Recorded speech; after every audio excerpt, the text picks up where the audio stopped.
യാത്ര ചെയ്യുവാണ് ഞങ്ങളുടെ വീട്ടിലേക്ക്. അപ്പൊ ഞങ്ങൾ കോട്ടയത്ത്, എന്റെ ശ്രീമതിയുടെ വീട് കോട്ടയത്താണ്. അവിടെ ഇറങ്ങി കാര്യങ്ങളൊക്കെ ഒന്ന് നോക്കിയിട്ട് പോകാമെന്ന് വിചാരിച്ചിട്ട് തിരുവനന്തപുരത്തേക്ക് കൊട്ടാരക്കരയൊക്കെ കഴിഞ്ഞിരിക്കണം. അപ്പൊ ഒരു ആള് വിളിച്ചു പറയുവാണ്, സാറേ എന്തായാലും കോട്ടയത്തേക്ക് വരുവാണല്ലോ, നിങ്ങളുടെ വീട്ടിലൊന്ന് കയറിയിട്ട് പോകാം. ഒരു ചടങ്ങാണ്, അച്ഛൻ മരിച്ചതിന്റെ ഓർമ്മ ദിനമാണ്.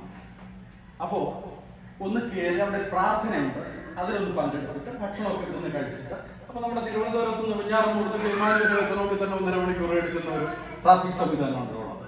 അപ്പൊ ഞങ്ങൾ 2 മണിയായി. അപ്പൊ ഇദ്ദേഹം എന്നെ വിളിച്ച് പറഞ്ഞു, കുഴപ്പമില്ല, ഞങ്ങൾ പ്രേയറൊക്കെ കഴിഞ്ഞിട്ട് വീട്ടിൽ വരാം, സാർ ഒന്ന് വീട് വരെ വരണം എന്ന് പറഞ്ഞു. എന്റെ അടുത്ത സുഹൃത്താണ്, വളരെ മിടുക്കനായ ഒരു സുഹൃത്ത്. അദ്ദേഹത്തിന്റെ 2 മക്കളാണ്, സഹോദരി അമേരിക്കയിലാണ്, അവരും നല്ല പ്രൊഫഷണൽ, 2 മക്കളും നല്ല പ്രൊഫഷണൽ, കല്യാണം കഴിച്ചവരും ഹൈ ക്ലാസ് സൊസൈറ്റിയാണ്. ആ കോട്ടയം ജില്ലയിലുള്ള ആ ഒരു പ്രത്യേക പ്രദേശത്ത് ഞങ്ങൾ ചെല്ലുന്നു. വലിയ സ്നേഹത്തോടു കൂടി അവർ ഞങ്ങളെ കൊണ്ടുവന്നു, അവിടെ ഇരുത്തി ചായ തന്നു, സംസാരിച്ചു. സാർ അമ്മയോടൊന്ന് സംസാരിക്കാം. അമ്മ കാര്യമായിട്ടൊന്നും അങ്ങനെ സംസാരിക്കാറില്ല. എന്ത് പറ്റി? അല്ല, അച്ഛൻ മരിച്ചതിന് ശേഷം അമ്മ വല്ലാതെ ഡൗൺ ആണ്. പിന്നെ ഞാൻ വിദേശത്താണ്, പെങ്ങളും ഇവിടെ ഇല്ല. അപ്പൊ അമ്മ ഇങ്ങനെ ഒറ്റപ്പെട്ട് ആണ് നിൽക്കുന്നത്. അപ്പൊ അമ്മയെ ഞങ്ങള് ഇവിടെ അസൗകര്യം ഉള്ളത് കൊണ്ട്, അസൗകര്യം മനസ്സിലായല്ലോ, 2 മക്കളും എവിടെയാണ്, അസൗകര്യമായതുകൊണ്ട് അമ്മയെ തൽക്കാലം ഞങ്ങൾ കുറച്ച് ദൂരെ ഒരു സ്ഥലത്തേക്ക് മാറ്റി നിർത്തിക്കുകയാണ്. അതെവിടെയാ? അത് ഒരു വീട് പോലെയാണ്. ആ വീട്ടില് കുറെ പേര് ഇതുപോലെ ഉണ്ട്. അവര് സന്തോഷമായിട്ടാണ് അവിടെ നിൽക്കുന്നത്. പക്ഷെ അമ്മ വല്ലാതെ സ്ട്രെസ്ഡാണ്. അമ്മയെ ഞാൻ പോയി, അമ്മ വലുതായിട്ട് സംസാരിക്കില്ല എന്ന് ആദ്യമേ അദ്ദേഹം മുൻകൂർ ജാമ്യം എടുത്തു. അപ്പൊ ഞാനൊന്ന് അമ്മയുടെ അടുത്ത് ചെന്നു. ഞാൻ വലിയ കാര്യമായിട്ട് നമ്മളൊന്ന് എനർജി ടാബ്ലറ്റ് അടിച്ചിട്ട് പോകുന്നു. അമ്മയെ സുഖമാണോ, എന്തൊക്കെയാ വിശേഷങ്ങൾ, അമ്മ ഞങ്ങളുടെ 10-20 കൊല്ലത്തെ പരിചയമുള്ളതുപോലെ ഞാൻ നിന്ന് അമ്മയോടൊന്ന് സംസാരിച്ചു. മോനെ ഇരിക്ക് എന്ന് പറഞ്ഞിട്ട് അമ്മ കഥ പറയാൻ തുടങ്ങി. ഞാൻ വിചാരിച്ചു 5 മിനിറ്റെങ്കിലും 10 മിനിറ്റെങ്കിലും അമ്മയോടൊന്ന് സംസാരിക്കണമെന്ന് വിചാരിച്ചിരുന്ന ആ അമ്മയുടെ നിൽക്കുമ്പോ ആ അമ്മ ഏതാണ്ട് 1.5 മണിക്കൂറായിട്ട് സംസാരിച്ചു. ആ അമ്മ 5 മിനിറ്റ്, ഞാൻ അഹങ്കാരത്തോടെ വിചാരിക്കുകയാണ്, ഞാൻ സംസാരിക്കാൻ വലിയ മിടുക്കനായിരിക്കും എന്നുള്ള വലിയ ഗമയോടെയാണ് ഞാൻ അമ്മയോട് അടുത്തിരുന്ന് സംസാരിക്കുന്നത്. ആ അമ്മ എൻ്റെ അടുത്ത് നിന്നിട്ട് 1.5 മണിക്കൂർ സംസാരിച്ചു. സൗദി അറേബ്യയെ കുറിച്ച് സംസാരിച്ചു, നിയോം സിറ്റിയെ കുറിച്ച് സംസാരിച്ചു, കിലിയ പ്രോജക്റ്റിനെ കുറിച്ച് സംസാരിച്ചു, ഇവിടെയുള്ള റെയിൽവേ സിസ്റ്റത്തിനെ കുറിച്ച് സംസാരിച്ചു, ഇവിടുത്തെ എക്കണോമിക് ചേഞ്ചസിനെ കുറിച്ച് സംസാരിച്ചു, MBS വരുത്തിയ മാറ്റങ്ങളെ കുറിച്ച് സംസാരിച്ചു, ADCന്റെ ഡ്രൈവിംഗ് ലൈസൻസിനെ കുറിച്ച് സംസാരിച്ചു, ഇവിടെ തുടങ്ങാൻ പോകുന്ന കള്ള് കുറിച്ച് വലിയ അമ്മ സംസാരിച്ചു. എനിക്ക് കിട്ടിയ വിവരം, എന്റെ ഏറ്റവും നല്ല സുഹൃത്ത് എന്നോട് പറഞ്ഞത്, അമ്മ അങ്ങനെ സംസാരിക്കാൻ സാധ്യതയില്ല. ഇവിടെയാണ് മാറിയ പ്രവാസത്തിന്റെ നമ്മൾ കാണാത്ത പുറം. ഈ കാണാത്ത പുറത്തെ കുറിച്ചാണ് നമ്മൾ ചിന്തിക്കേണ്ടത്. ഈ അമ്മ നമ്മുടെ പ്രതിരൂപമാണ്. ഈ അമ്മ നാളെ നമ്മുടെ നാട്ടിലേക്ക് ചെല്ലുമ്പോൾ, നമ്മുടെ കുട്ടികളൊക്കെ അകന്ന് പോകുമ്പോൾ ഈ അമ്മ നാം ചിന്തിക്കാത്ത തലത്തിലേക്ക് എത്തുന്ന നമ്മുടെ പ്രതിരൂപമാണ്. നാം തന്നെയാണ് ഈ അമ്മ. നിങ്ങൾ ആരെങ്കിലും തയ്യാറാണ് ഈ മക്കളെ കുറ്റം പറയാൻ?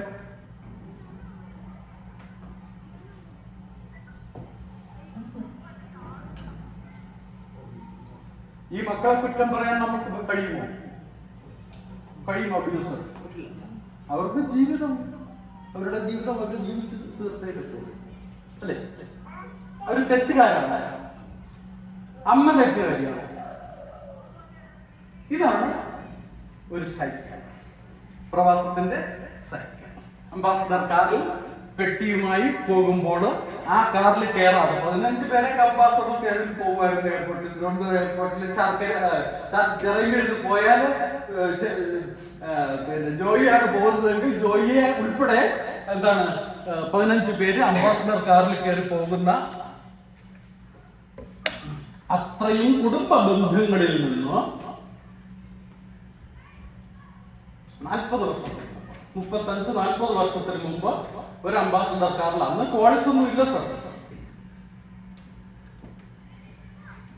35 കിലോമീറ്റർ 40 കിലോമീറ്റർ അകലെയുള്ള വർക്കലയിൽ നിന്നോ ശർക്കരയിൽ നിന്നോ ചെറങ്കയിൽ നിന്നോ തിരുവനന്തപുരം എയർപോർട്ടിലേക്ക് 15 പേര്, അച്ഛൻ, അമ്മ, പെങ്ങള്, അവരുടെ മക്കള്, അടുത്ത പഞ്ചായത്ത് മെമ്പർ എല്ലാവരും കൂടെ കൊണ്ടുവന്ന് ജോയിയെ കെട്ടിപ്പിടിച്ച് ഇനി അടുത്ത 2 കൊല്ലം കഴിഞ്ഞിട്ട് ജോയി അല്ലെങ്കിൽ വേറൊരു ജോയി.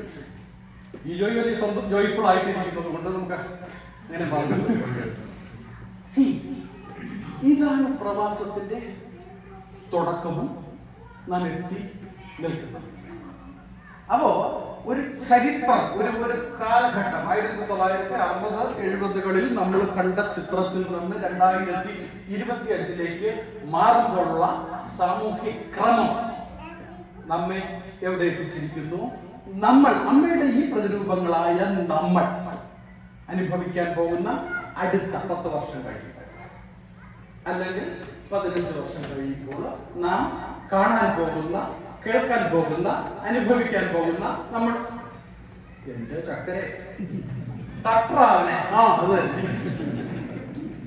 നമ്മുടെ ചിന്തകൾക്ക് അതീതമായ, നമ്മുടെ സ്വപ്നങ്ങൾക്ക് അതീതമായ പോക്കിനെ കുറിച്ച് നമുക്ക് സംസാരിച്ചു തുടങ്ങാം. ആദ്യം എന്റെ ഇടതുവശത്ത് നിന്ന് ഏറ്റവും അറിയുന്ന, ഏറ്റവും കൂടുതൽ സംസാരിക്കുന്ന ആളെന്നുള്ളതിലേക്ക് എന്റെ ഒരു അവകാശം ഞാൻ എടുത്തോട്ടെ. എന്താണ്, ഒരു ഡിബേറ്റിനെ ചർച്ച നയിക്കുന്ന ആളെന്നുള്ള നിലയ്ക്ക് ഇത് ഡിബേറ്റിന് എന്റെ പ്രവർത്തനം കുറവാണ്. നിങ്ങളാണ് സംസാരിക്കേണ്ടത്. ഇടപെടേണ്ട സമയത്ത് മാത്രം ഞാൻ ഇടപെടുന്നു. നിങ്ങൾക്ക് പൂർണ്ണ സ്വാതന്ത്ര്യം തരുന്നു. 2 മിനിറ്റോളം അല്ലെങ്കിൽ 3 മിനിറ്റോളം പരമാവധി. വല്ലാതെ സമയം കൂടി പോവുകയാണെങ്കിൽ മാത്രം ഞാൻ അതിന് ഇടയ്ക്ക് ഇടപെടും. ബാക്കി അതാത് സമയങ്ങളിൽ ചർച്ച ഇടപെട്ട് നമുക്ക് സംസാരിക്കാം. എന്തും സംസാരിക്കാം. There is no hard and fast road in this discussion. നമ്മൾ തുടങ്ങുന്നത്, നമ്മൾ അറിയുന്ന ചരിത്രം എന്തായിരുന്നു സാർ പ്രവാസം തുടങ്ങുമ്പോൾ? പ്ലീസ്. എന്നെ കുറിച്ച് അതുകൊണ്ട് ഞങ്ങളൊന്നും അല്ല, നിങ്ങൾക്ക് അറിയാം. നിങ്ങളോടൊപ്പം ഞാൻ കുറേ നാളുണ്ട്. പ്രവാസം എന്ന് പറഞ്ഞാൽ എനിക്ക് എൻ്റെ ഓർമ്മയുടെ അടിത്തട്ടിൽ നിർത്താത്ത തേങ്ങലും രണ്ടറ്റവും എത്തിപ്പെടുത്താൻ പാടുപെടുന്ന എൻ്റെ അമ്മയുടെ ചിത്രവുമാണ്. ഒരിക്കലും പ്രവാസം വേണ്ട, ഒരിക്കലും ഞാൻ പ്രവാസത്തിലേക്കില്ല എന്ന് ഉറപ്പിച്ച ഒരു വ്യക്തിയാണ് 24ാമത്തെ വർഷം ഇവിടെ നിൽക്കുന്നത്. ഒരു വട്ടം കൂടിയ ഓർമ്മകൾ പെയ്യുന്നു, തിരുമുറ്റത്തെത്തുവാൻ മോഹം. നമ്മളിവിടെ പ്രവാസത്തിന്റെ നമ്മൾ കാണാത്ത പുറങ്ങളാണ് നോക്കാൻ ഇവിടെ പോകുന്നത്. പ്രവാസം എന്ന് പറയുന്നതിന് മനുഷ്യന്റെ ജന്മം എന്താണോ അന്ന് മുതലേ പ്രവാസങ്ങളാണ്. ശാസ്ത്രപ്രകാരം ആഫ്രിക്കയിൽ നിന്നും തുടങ്ങി ലോകത്തിന്റെ വിവിധ നാനാഭാഗങ്ങളിലേക്ക് പോയത് ഒരു പ്രവാസം തന്നെയാണ്, അല്ലേ സാർ? ഒരു പ്രവാസം തന്നെയാണ്. മോഹൻജദാരോ ഹാരപ്പായിലൂടെ, സിന്ധു നദീതട സംസ്കാരത്തിലൂടെ നേപ്പാളിലും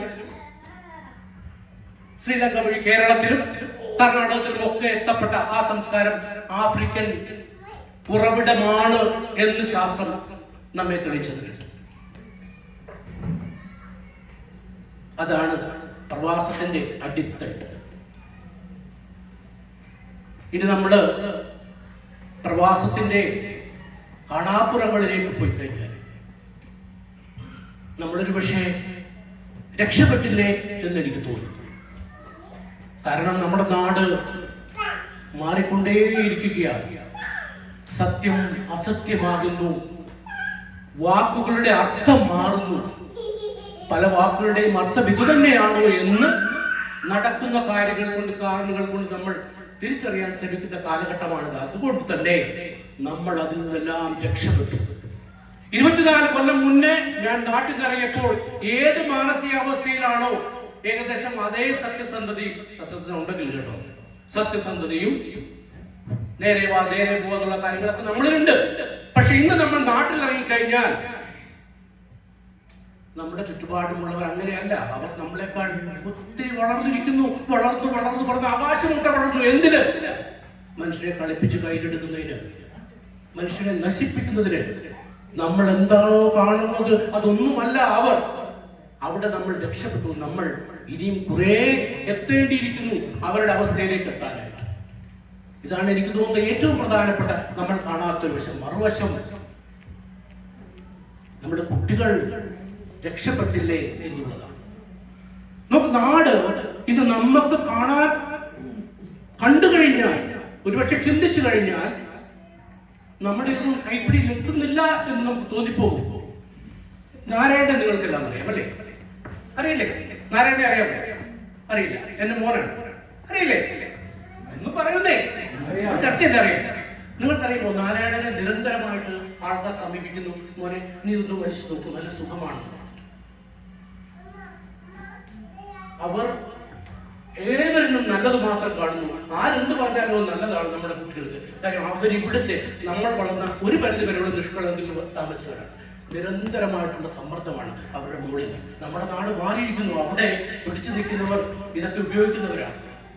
1-2 കൊല്ലമൊക്കെ ആസ്വദിക്കും, അതിനുശേഷം തകർന്നു പോകും. നമ്മുടെ കുട്ടികൾ ചെന്നുപെടുന്നത് അത്ര ഗഹനമായ ഒരവസ്ഥയിലേക്കാണ്. ഇവിടെ നിൽക്കുന്ന കുട്ടികൾ ഒരു പരിധിവരെ രക്ഷപ്പെടുന്നുവെന്ന് നമ്മൾ ആശ്വസിക്കാം. പക്ഷെ നാട്ടിലിരിക്കുന്ന കുട്ടികളാവട്ടെ, അവർ ഒരു 5ാം ക്ലാസ് 6ാം ക്ലാസ് തൊട്ടേ ഈ സമ്മർദ്ദത്തിന്റെ പിന്നിലാണ്. നിങ്ങൾ ഒരു തവണ എടുക്കും, ഒരു മിഠായിയാണ്, നല്ല സുഖമുണ്ട്. നമ്മുടെ കുട്ടികൾ നമ്മൾ കൊടുത്ത അല്ലെ നമ്മളെ കുറിച്ചുള്ള ചിന്ത കൊണ്ട് അവർ ഒരു പരിധി വരെ പിടിച്ചു നിൽക്കുന്നു എന്നുള്ളതാണ് സത്യം. ഓക്കെ, അടുത്ത താങ്കളിലോട്ട് വരാം. അദ്ദേഹം പ്രധാനമായിട്ട് എനിക്ക് ക്യാച്ച് ചെയ്ത 2 പോയിന്റ്, എവിടെ അദ്ദേഹം തുടങ്ങി എന്നുള്ളതും അവസാനത്തെ പോയിന്റ് ഇനിയും വീണ്ടും വരുന്നു. അദ്ദേഹം തുടങ്ങി, നമ്മൾ അമ്മ കണ്ട ചില സ്വപ്നങ്ങൾ, സാമ്പത്തികമായിട്ട് നമ്മൾ വളരണമെന്ന ചിന്തയോടുകൂടി അമ്മ അല്ലെങ്കിൽ അച്ഛൻ കാണുന്ന ചില സ്വപ്നങ്ങളിൽ നമുക്ക് വളരുന്ന നമ്മുടെ സാഹചര്യങ്ങൾ വളരാത്തത് കൊണ്ട്, അവസരങ്ങൾ കിട്ടാത്തത് കൊണ്ടാണല്ലോ നമ്മൾ സൗദി അറേബ്യയിലേക്ക് വന്നത് അല്ലെങ്കിൽ മറ്റൊരു വിദേശ രാജ്യത്തേക്ക് വന്നത്. പക്ഷേ നമ്മൾ അവിടെ സാമ്പത്തികമായിട്ടും ഒരു മുന്നേറ്റം നടത്തിയിട്ട് പോലും ഈ വശത്തോട് ചോദിക്കുകയാണ്. അവിടെ നമുക്ക് സാമ്പത്തികമായി നമ്മൾ അന്ന് സ്വപ്നം കണ്ട, ഞാൻ പണ്ടത് ഓർമ്മയുണ്ട്, ഇടാ നീ എന്തിനാണ് നടന്നു വരുന്നത്? കണിയാപുരം ബസ് സ്റ്റാൻഡിൽ നിന്ന് ഞാൻ എന്റെ സുഹൃത്തിന്റെ വീട്ടിലേക്ക് പോകുമ്പോൾ അന്ന് ബൈക്കൊന്നുമില്ല. ഇവിടെ നിന്ന് വരുമ്പോ അപ്പൊ ഞാൻ പറയുമായിരുന്നു, ഇടാ എന്റെ കയ്യിൽ ഒരു 10 ലക്ഷം രൂപയെങ്കിലും കിട്ടിയാലും മാത്രമേ ഞാനൊരു ഓട്ടോറിക്ഷയിലോ ബൈക്കിലോ വരികയുള്ളൂ എന്ന് ഞാൻ പറഞ്ഞത് ഓർമ്മയുണ്ട്. 10-30 വർഷത്തിന് ഡിഗ്രിക്ക് പഠിച്ചുകൊണ്ടിരിക്കുന്ന സമയത്താണ് സംഭവിക്കുന്നത്. അപ്പൊ നമ്മുടെ സാമ്പത്തികമായ ഒരു അച്ചീവ്മെന്റ് വിനുവും നമ്മൾ എല്ലാവരും നേടിയിട്ടും എന്താ മാഷെ കളഞ്ഞിട്ട് പോവാറായില്ലേ? കാനഡയിൽ പോയിട്ട് മനുഷ്യന്മാർ തിരിച്ചിവിടെ വരുന്നു. എന്താ അതുവഴി നിങ്ങൾ ഫ്ലൈറ്റ് ഇല്ലേ?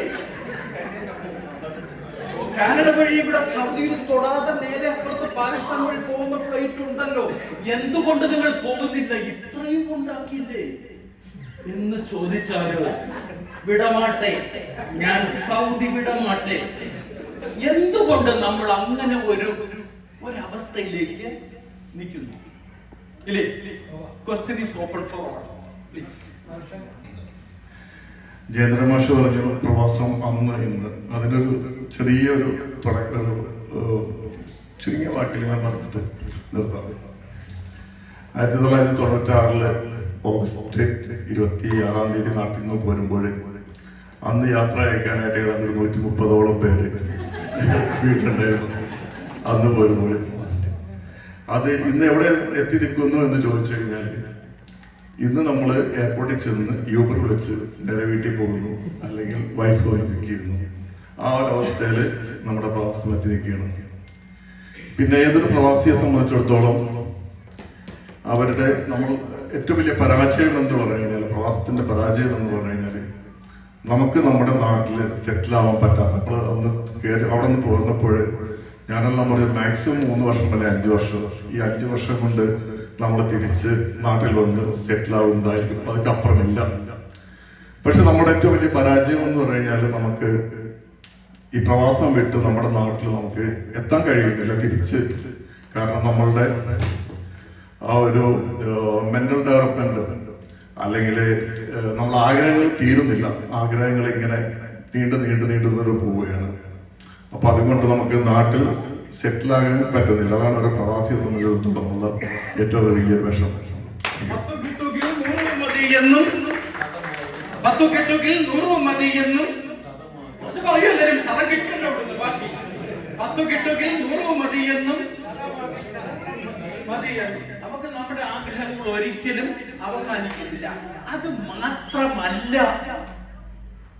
ഒരു കാര്യം, അദ്ദേഹം ഞാൻ 16 കൊണ്ട് നിർത്തി, 15 നിർത്തിയത് 130 കൊണ്ട് എത്തിച്ച മഹാനാണ്. ഞാൻ വിചാരിച്ച് 15 കാണും. 10 ഇരട്ടി 9 ഇരട്ടി ഇരട്ടി എത്തിച്ച ഒരാളിന് ഇന്ന് എയർപോർട്ടിൽ ഇറങ്ങിയാല് ആരുടെ കാര്യം മാത്രമേ ഉണ്ട്, അത് ഭാര്യ ഉള്ളത് കൊണ്ട് അവള് വരും, ഇല്ലെങ്കിൽ അതുപോലും കാണില്ല. നമ്മൾ അവിടെ നിന്ന് വന്നപ്പോൾ നമ്മൾ കൊണ്ടുവന്ന ഒരു ഗ്രാമം നമ്മുടെ മനസ്സിലുണ്ട്, നമ്മുടെ വില്ലേജ്, നമ്മുടെ ആള് അല്ലേ? അന്ന് 10ാം ക്ലാസ്സിൽ പഠിച്ചിരുന്ന ആ കൂട്ടുകാരൻ അതേപോലെ അവിടെ തന്നെ നിൽക്കുകയാണ് നമ്മുടെ മനസ്സിൽ. അവൻ ഒരുപാട് വേണി കയറിപ്പോയി.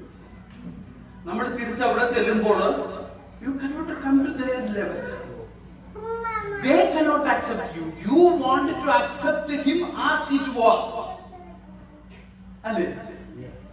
തിരിച്ചെല്ലുമ്പോ ഈ വേവ് ലെങ്ത് എന്ന് പറയുന്ന ഒരു സാധനം ഉണ്ടല്ലോ, ഇതങ്ങോട്ട്. ഇനി അയാൾക്ക് നിങ്ങളോട് താല്പര്യമുണ്ടെങ്കിലും നിങ്ങളൊരു ലെവലിലോട്ട് ചെല്ലുമ്പോ കുറച്ചൊരു ഗ്യാപ്പുമായിട്ട് തിരിച്ചങ്ങോട്ട് ചെല്ലുമ്പോഴത്തേക്ക് they may not be able to digest you. അല്ലെ? അങ്ങനെ പറയുന്നല്ലേ ശരി. അക്സെപ്റ്റ് ചെയ്യാൻ പറ്റില്ല. ഗോകുല് അവിടെ നിന്ന് പോയപ്പോ നാട്ടിൽ നിന്ന് തിരിച്ചു തലശ്ശേരി നടന്ന് കയറി വരുമ്പോൾ അവിടെ ബാറ്റയുടെ ഒരു ഷൂ, അവിടുത്തെ ഒരു ലോക്കൽ ബ്രാൻഡഡ് ഷർട്ടും ഒക്കെ കണ്ട് വരുന്നപ്പോഴോ ഇയാൾ ഇപ്പൊ ചെല്ലുന്നതോ അൽമറായി ഇറക്കിയ അമേരിക്കൻ ഷൂ ആയിട്ടായിരിക്കും അവിടെ ചെല്ലുന്നത്. അവൻ മുഖത്തല്ല നോക്കുന്നത്, അവനിങ്ങനെ കുനിഞ്ഞാൻ നോക്കുന്നത് ഇവന് അല്ലേ? ഡൈജസ്റ്റ്. അപ്പൊ ആ വേവ് ലെങ്തിൽ എത്താൻ നമ്മുടെ പഴയ സുഹൃത്തുക്കൾക്ക് സാധിക്കും. വളരെ ക്ലോസ് ആയിട്ടുള്ള സുഹൃത്താണെന്ന് വെച്ചോളൂ, വളരെ ക്ലോസ് ആയിട്ടുള്ള സുഹൃത്ത്.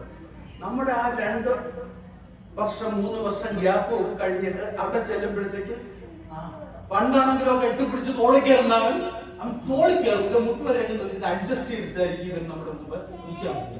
കാര്യം എന്താണ്? ആ മാച്ച് അവസാനം സംസാരിച്ച അങ്ങോട്ട് മാച്ച് ആവും ഇല്ലേ? പിന്നെ സാമ്പത്തികമായിട്ട് കുറച്ചൊരു അഡ്വാൻസ്മെന്റ് വരുമ്പോഴത്തേക്ക് നമ്മുടെ വളർച്ചയിൽ സന്തോഷിക്കുന്നവരാണോ നമ്മുടെ എല്ലാ സുഹൃത്തുക്കളും? ആണോ? പക്ഷെ എല്ലാവരും അങ്ങനെ ആയിരുന്നു. ഒരു ഉദാഹരണം പറഞ്ഞില്ല, സ്വപ്നയ്ക്ക് അത് പെട്ടെന്ന് മനസ്സിലാവും. എന്റെ വൈഫിന്റെ അമ്മ മരിച്ചുപോയി കേട്ടോ. ഞാൻ 2ാമത്തെ ദിവസമാണ് അവിടെ എത്തുന്നത്. അവിടെ ചെല്ലുമ്പോ അടുത്തുള്ള വീട്ടിലുള്ള ഒരു അമ്മായിയമ്മ അവിടെ വന്ന് നിൽക്കുകയാണ്. ഒന്നും വിഷമിക്കില്ല കേട്ടോ, ഞാൻ കൂടെ ഉണ്ട്, നിങ്ങൾ എന്റെ കൂടെ ചേർന്നാണ്. അദ്ദേഹം വിധവാ അസോസിയേഷന്റെ പ്രസിഡന്റാണ്. പുള്ളിക്കാരി സന്തോഷമാണ്. കാര്യം എന്തുവാ? ഒരു മെമ്പറെ കൂടെ വരും. തറവാടിൽ കൊള്ളാമുള്ള മെമ്പർ ഉണ്ടെങ്കിൽ ഉടനെ തന്നെ കാരണം അവര് അച്ഛൻ മരിച്ചോ? ഏതായാലും ഇതാണ് നമ്മുടെ മുമ്പ് അപ്രീഷിയേറ്റ് ചെയ്യാൻ വരുന്ന. പണ്ട് നമ്മുടെ നാട്ടിൽ ചിലപ്പോ LIC ഏജന്റ് ആണ് നമ്മളെ കാണാൻ വരുന്ന ആദ്യത്തെ ആള്. നിങ്ങളോടുള്ള പേഴ്സണൽ സ്നേഹം കൊണ്ടല്ല, ആ ദ്രവ്യത്തോടുള്ള താല്പര്യം കൊണ്ടാണ് അയാൾ ഓടി വരുന്നത്. അദ്ദേഹത്തിനൊക്കെ കാണാൻ വേണ്ടി എത്ര LIC ഏജന്റിന്റെ അടി കിട്ടാതെ രക്ഷപ്പെടുത്തുന്ന അയാൾ ദേഷ്യം കൊണ്ടു. 130 തുടങ്ങുന്ന ആള് അവസാനം കുടുംബം ഭാഗ്യ സാധിച്ചേ പറ്റൂ. ആ എത്തുന്നത് എന്ന് പറഞ്ഞാല് നമ്മുടെ ഈ കാണാപ്പുറം കയറി മക്കളെ അല്ലെങ്കിൽ ഇറങ്ങിപ്പോ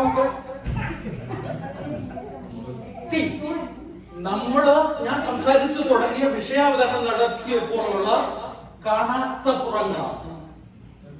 നമ്മൾ കാണുന്നില്ല അവരെങ്ങനെയാണ് നമ്മളെ കാണുന്നത് അല്ലേ? നമ്മൾ കാണുന്നത് പോലെയല്ല. എന്താണ് വനിതകളുടെ അഭിപ്രായം? ആരാ സംസാരിക്കുന്നത്? ഓപ്പൺ ആയിട്ട് സംസാരിക്കാം. പ്രവാസ ജീവിതം 96 തുടങ്ങിയതാണ് ഞാൻ. 27 വർഷം കഴിഞ്ഞു.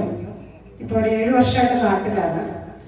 നമ്മുടെ ഹർഷവിക്ക അവിടെ പറഞ്ഞു നിർത്തിയ പോയിന്റ് ഞാനും തുടങ്ങുകയാണ്. ഒരിക്കലും മനുഷ്യരുടെ ആഗ്രഹങ്ങൾ അവസാനിക്കുന്നില്ല, അവസാനിക്കാൻ പോകുന്നുമില്ല. കാരണം നമ്മൾ ഒരുപാട് പ്ലാൻഡ് ആയിട്ട് വരും. ഈ വർഷം നിർത്തിപ്പോവാം, അടുത്ത വർഷം നിർത്തിപ്പോവാം. അങ്ങനെയാണ് സാറ് പറഞ്ഞ പോലെ ത്യാഗരാജൻ സാർ ഇവിടെ സ്റ്റക്കായി പോയിരിക്കുകയാണ്. കാരണം ഒരിക്കലും നമ്മുടെ ആഗ്രഹങ്ങൾ തീരുന്നില്ല എന്നാണ്. കാരണം നമ്മൾ സാറ് പറഞ്ഞൊരു 10 ലക്ഷം രൂപ കയ്യിലുണ്ടെങ്കിൽ ഞാൻ ഓട്ടോ പിടിച്ചു പോകും. അങ്ങനെ ഞങ്ങൾ ഒരുപാട് പ്ലാൻ ചെയ്ത വ്യക്തികളാണ്. പക്ഷെ ആ ഒരു ആഗ്രഹത്തിൽ നിന്ന് മുന്നോട്ട് പോകാനായിട്ട് മനുഷ്യന്റെ ആഗ്രഹം തീരുന്നില്ല എന്നുള്ളൊരു യാഥാർത്ഥ്യമാണ്. പക്ഷെ കാണാപ്പുറങ്ങൾ തേടി നമ്മൾ പോകുമ്പോൾ കുറച്ച് ആൾക്കാർ പ്രവാസം ആഗ്രഹിച്ചു വരുന്നവരുണ്ട്. അതായത് ഗൾഫിൽ പോകാൻ മനസ്സുകൊണ്ട് ആഗ്രഹിച്ചു വരുന്നവരുണ്ട്. അതിനകത്ത് എത്ര പേര് സക്സസ് ആകുന്നു എന്ന് എനിക്കറിയത്തില്ല.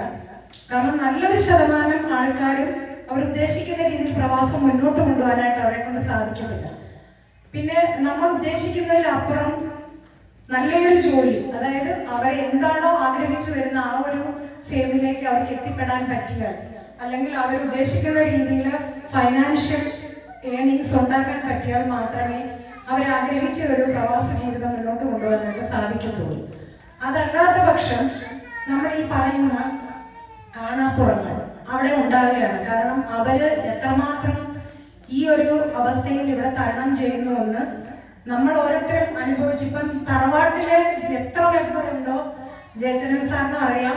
എല്ലാവരും ഫൈനാൻഷ്യലി എത്ര സെറ്റായിട്ടുള്ള ആൾക്കാരായിരിക്കാം.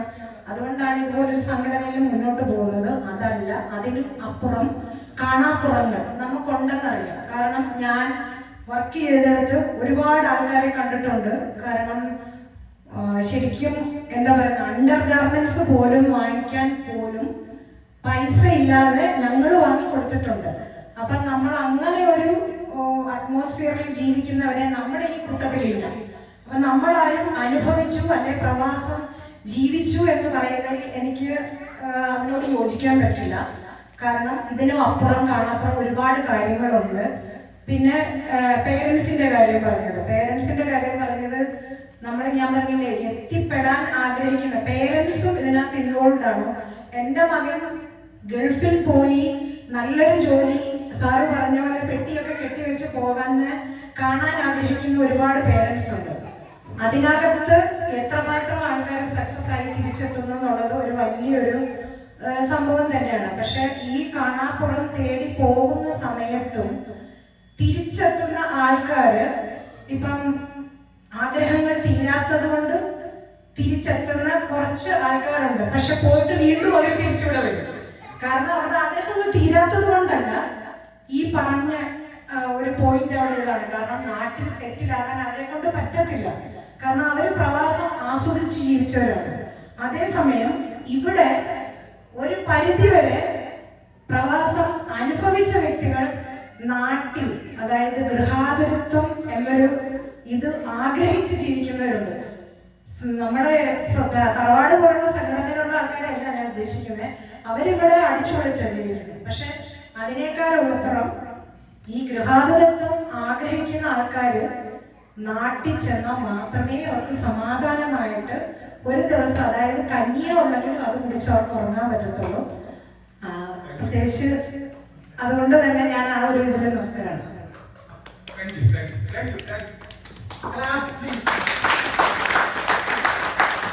സംസാരിക്കണമെന്ന് പറഞ്ഞ സമയത്താണ് എന്താണ് ഈ കാണാപ്പുറങ്ങൾ എന്നുള്ളത് ശരിക്കും ഇപ്പോഴാണ് എനിക്ക് മനസ്സിലായത്. പ്രവാസത്തിന്റെ കാണാപ്പുറങ്ങൾ, അല്ല അതിലേക്ക് ഞാൻ ഇപ്പോഴാണ് കാണുന്നത്. അപ്പൊ എനിക്ക് ഒരു റിയാലിറ്റി എനിക്ക് നമ്മള് ഒരു സാമ്പത്തികമായിട്ടുള്ള മാറ്റത്തിന് ഉപരിയായിട്ട് നമ്മൾ തയ്യാറാവേണ്ടത് ഇന്ന് നമ്മളുടെ എല്ലാവരും നമ്മളുടെ കുട്ടികളെ വിദേശത്തേക്ക് പഠിക്കാൻ വേണ്ടി വിടുന്നുണ്ട്. ഇത് നമ്മുടെ ഈ ഗൾഫ് മാത്രമല്ലല്ലോ പ്രവാസം, ലോകത്തൊക്കെ പ്രവാസമാണ്. അപ്പൊ നമ്മൾ അതിന് കൂടുതൽ താല്പര്യം കാണിക്കുന്ന സമയത്ത് ഒരു സാംസ്കാരിക മാറ്റം എന്ന് പറഞ്ഞാൽ നമ്മളുടെ മക്കൾ അനുഭവിക്കേണ്ട ഒരു ദുരിതമുണ്ട്. ഒരുപാട് ഒരു പരിധി വിട്ട് കഴിഞ്ഞാൽ ഇവർ അവിടെ സെറ്റിൽ ആവില്ല. ഈ സെറ്റിൽ ആവുന്ന സമയത്ത് അവരുടെ മക്കള് വളരുന്നത് പിന്നീട് വേറൊരു സംസ്കാരത്തിലാണ്. അപ്പൊ നമ്മൾ സാമ്പത്തിക മാറ്റത്തിനുപരി നമ്മളുടെ മക്കൾ, ഞാൻ പറയണേ എൻ്റെ അക്ഷയ് എവിടെയെങ്കിലും പോയി സെറ്റിൽ ആവുകയാണെങ്കിൽ അവനെവിടെ മാറ്റം വരുത്തണം പറഞ്ഞാൽ അവന്റെ സംസ്കാരത്തിൽ മാറ്റം വരുത്തിയെങ്കിൽ മാത്രമേ പിന്നെ അവനൊരു ആഫ്റ്റർ 50 അവന് ജീവിക്കാൻ പറ്റൂ. കാരണം അവൻ അപ്പോഴും നമ്മളുടെ സംസ്കാരത്തിൽ ഒതുങ്ങി നിൽക്കുന്ന ഒരു കുട്ടിയാണ്. അവൻ എവിടെ പോയാലും അവന് മാറാൻ പറ്റില്ല. പക്ഷെ അവന് വളരുന്ന കുട്ടികൾ അങ്ങനെയല്ല, അവ വേറെ സംസ്കാരത്തിലാണ്. അത് ഉൾക്കൊള്ളാനുള്ള ഒരു കഴിവ് കൂടി ഇവിടുന്ന് പോകുന്ന നമ്മൾക്ക് മക്കൾക്ക് ഉണ്ടെങ്കിലും മാത്രമേ അവര് നല്ലൊരു ജീവിതം പിന്നീട്, ഇത് ഞാൻ അനുഭവിച്ചതാണ്. കാരണം എന്താണ്, ഇവിടുന്ന് വന്ന് പോയിട്ടുള്ള എൻ്റെ ഒരു ഫ്രണ്ടിന്റെ മക്കള് അവിടെ ഒരു സംസ്കാരം, ആ ഒരു സംസ്കാരത്തിൽ വളർന്നതിന്റെ ഭാഗമായിട്ട് ഇന്ന് കിളി പോയിട്ട് നടക്കുന്ന എൻ്റെ നാട്ടിലുണ്ട്, ഫ്രണ്ട്സ് ഉണ്ട്. കാരണം അവർക്ക് ഇത് ഉൾക്കൊള്ളാൻ പറ്റുന്നില്ല. ഇവിടെ ഇത് നമ്മുടെ നാട്ടിൽ തറവാട്ടിൽ തന്നെ ഒരു വ്യക്തിയുണ്ട്, തിരിച്ചെങ്ങനെയൊന്ന് പോരണമെന്ന് പറയുന്നതാണ്. കാരണം നമ്മൾ ഉൾക്കൊള്ളാൻ പറ്റാതെ വരുന്നത് നമ്മുടെ മക്കളൊക്കെ വേറെ ഒരു ലെവലിലേക്ക് എത്തുന്ന, കല്യാണപ്രായക്ക് എത്തുന്ന സമയത്ത് അത് നമ്മൾക്ക് ഉൾക്കൊള്ളാൻ പറ്റില്ല, അത് നമ്മളുടെ കുട്ടികൾക്കും. സാമ്പത്തിക മാറ്റം ഉൾക്കൊള്ളും. നമ്മൾ എത്രത്തോളം പൈസ ഉണ്ടാകുന്നു അതൊക്കെ നമുക്ക് അഡ്വാൻറ്റേജ് ആണ്. നമുക്ക് അർഷാദ് പറഞ്ഞവർക്ക് പോകാൻ തോന്നില്ല. പക്ഷെ നമ്മളൊരു സാംസ്കാരിക മാറ്റത്തിനും കൂടി നമ്മളും നമ്മളുടെ മക്കളും പുറത്തേക്ക് പോകുന്ന മക്കളും തയ്യാറാവണമെന്ന് കൂടി ഞാൻ പറയുന്നു. പിന്നെ തീരുമാനിക്കുന്നത് അതെന്താണ്. നമ്മൾ സാമ്പത്തികമായ ഒരു ഇത് കൊണ്ടുവന്നു, അല്ലെങ്കിൽ നല്ലൊരു സ്ഥാപനം ഇന്ത്യൻ ഇൻഡസ്ട്രിയിൽ ജോലി ചെയ്യുന്നു, റെപ്യൂട്ടഡ് ഇൻസ്റ്റിറ്റ്യൂഷൻ, ഓക്കെ, അഭിമാനിക്കാൻ ഒരുപാട് വകയുണ്ട്. അതല്ലെങ്കിൽ മറ്റൊരു സ്ഥാപനത്തിൽ റെപ്യൂട്ടഡ് ഇന്റർനാഷണൽ മൾട്ടിനാഷണൽ കമ്പനിക്ക് നല്ല പൊസിഷനിൽ വീഴുകയുള്ളൂ. ഞാൻ ഇടയ്ക്കിടയ്ക്ക് ചിന്തിക്കുന്നത് കൊള്ളാമോ, മിനിസ്ട്രി ഓഫ് എഡ്യൂക്കേഷൻ്റെ 10-12 കൊല്ലം നല്ല പൊസിഷനിലൊക്കെ ചിലപ്പോൾ ഞാൻ സ്വന്തമായിട്ട് നിന്നിട്ട് അഭിമാനിക്കാവുന്നത്. കുറച്ച് കഴിഞ്ഞപ്പോൾ ഒരു ചോദ്യം, നീ ജീവിതത്തിൽ വിജയിച്ചോളോ? ഒരു സ്വയം ചോദ്യം ചോദിക്കുമ്പോൾ, പണ്ട് സോക്രട്ടീസും ശിഷ്യനുമായിട്ട് നടന്നു പോകുമ്പോൾ എന്താണ് സക്സസ് എന്ന് ചോദിച്ചു. വെള്ളത്തിലാണെന്ന് കേട്ടിട്ടില്ല. അപ്പൊ അദ്ദേഹം എന്ത് ചെയ്തു, ഈ ശിഷ്യനെ പിടിച്ച് വെള്ളത്തിന്റെ അടിയിലാണ് തലമുടി പിടിച്ചിട്ട്, എന്റെ തലമുടി ഇതാരെ തലമുടി പിടിക്കാം, പിന്നെ ഒരാളെ ഉള്ളൂ, ബാക്കി എല്ലാവരും കാണിക്കുന്നുണ്ട്. ഓക്കെ, അദ്ദേഹം ഈ ശിഷ്യനെ പിടിച്ച് വെള്ളത്തിലോട്ട് കേട്ടിട്ടുണ്ടോ? ഈ ശിഷ്യനെ പിടിച്ച് വെള്ളത്തിലോട്ട് അങ്ങ് പോയി. ഇവൻ കയ്യും കാലും ഒക്കെ ആയിട്ട് അടിക്കാൻ തുടങ്ങി. വല്ല വിധേനയും ഇവൻ പൊങ്ങി വെള്ളത്തിന്റെ മുകളിൽ വന്നു. അപ്പോ ഗുരു ശിഷ്യനോട് ചോദിച്ചു, നിനക്ക് ഇപ്പൊ മനസ്സിലായ സക്സസ് എന്താണെന്ന് ചോദിച്ചു. ഇപ്പോഴാ മനസ്സിലായത്. എന്താണ് അയാൾ മനസ്സിലാക്കിയത്?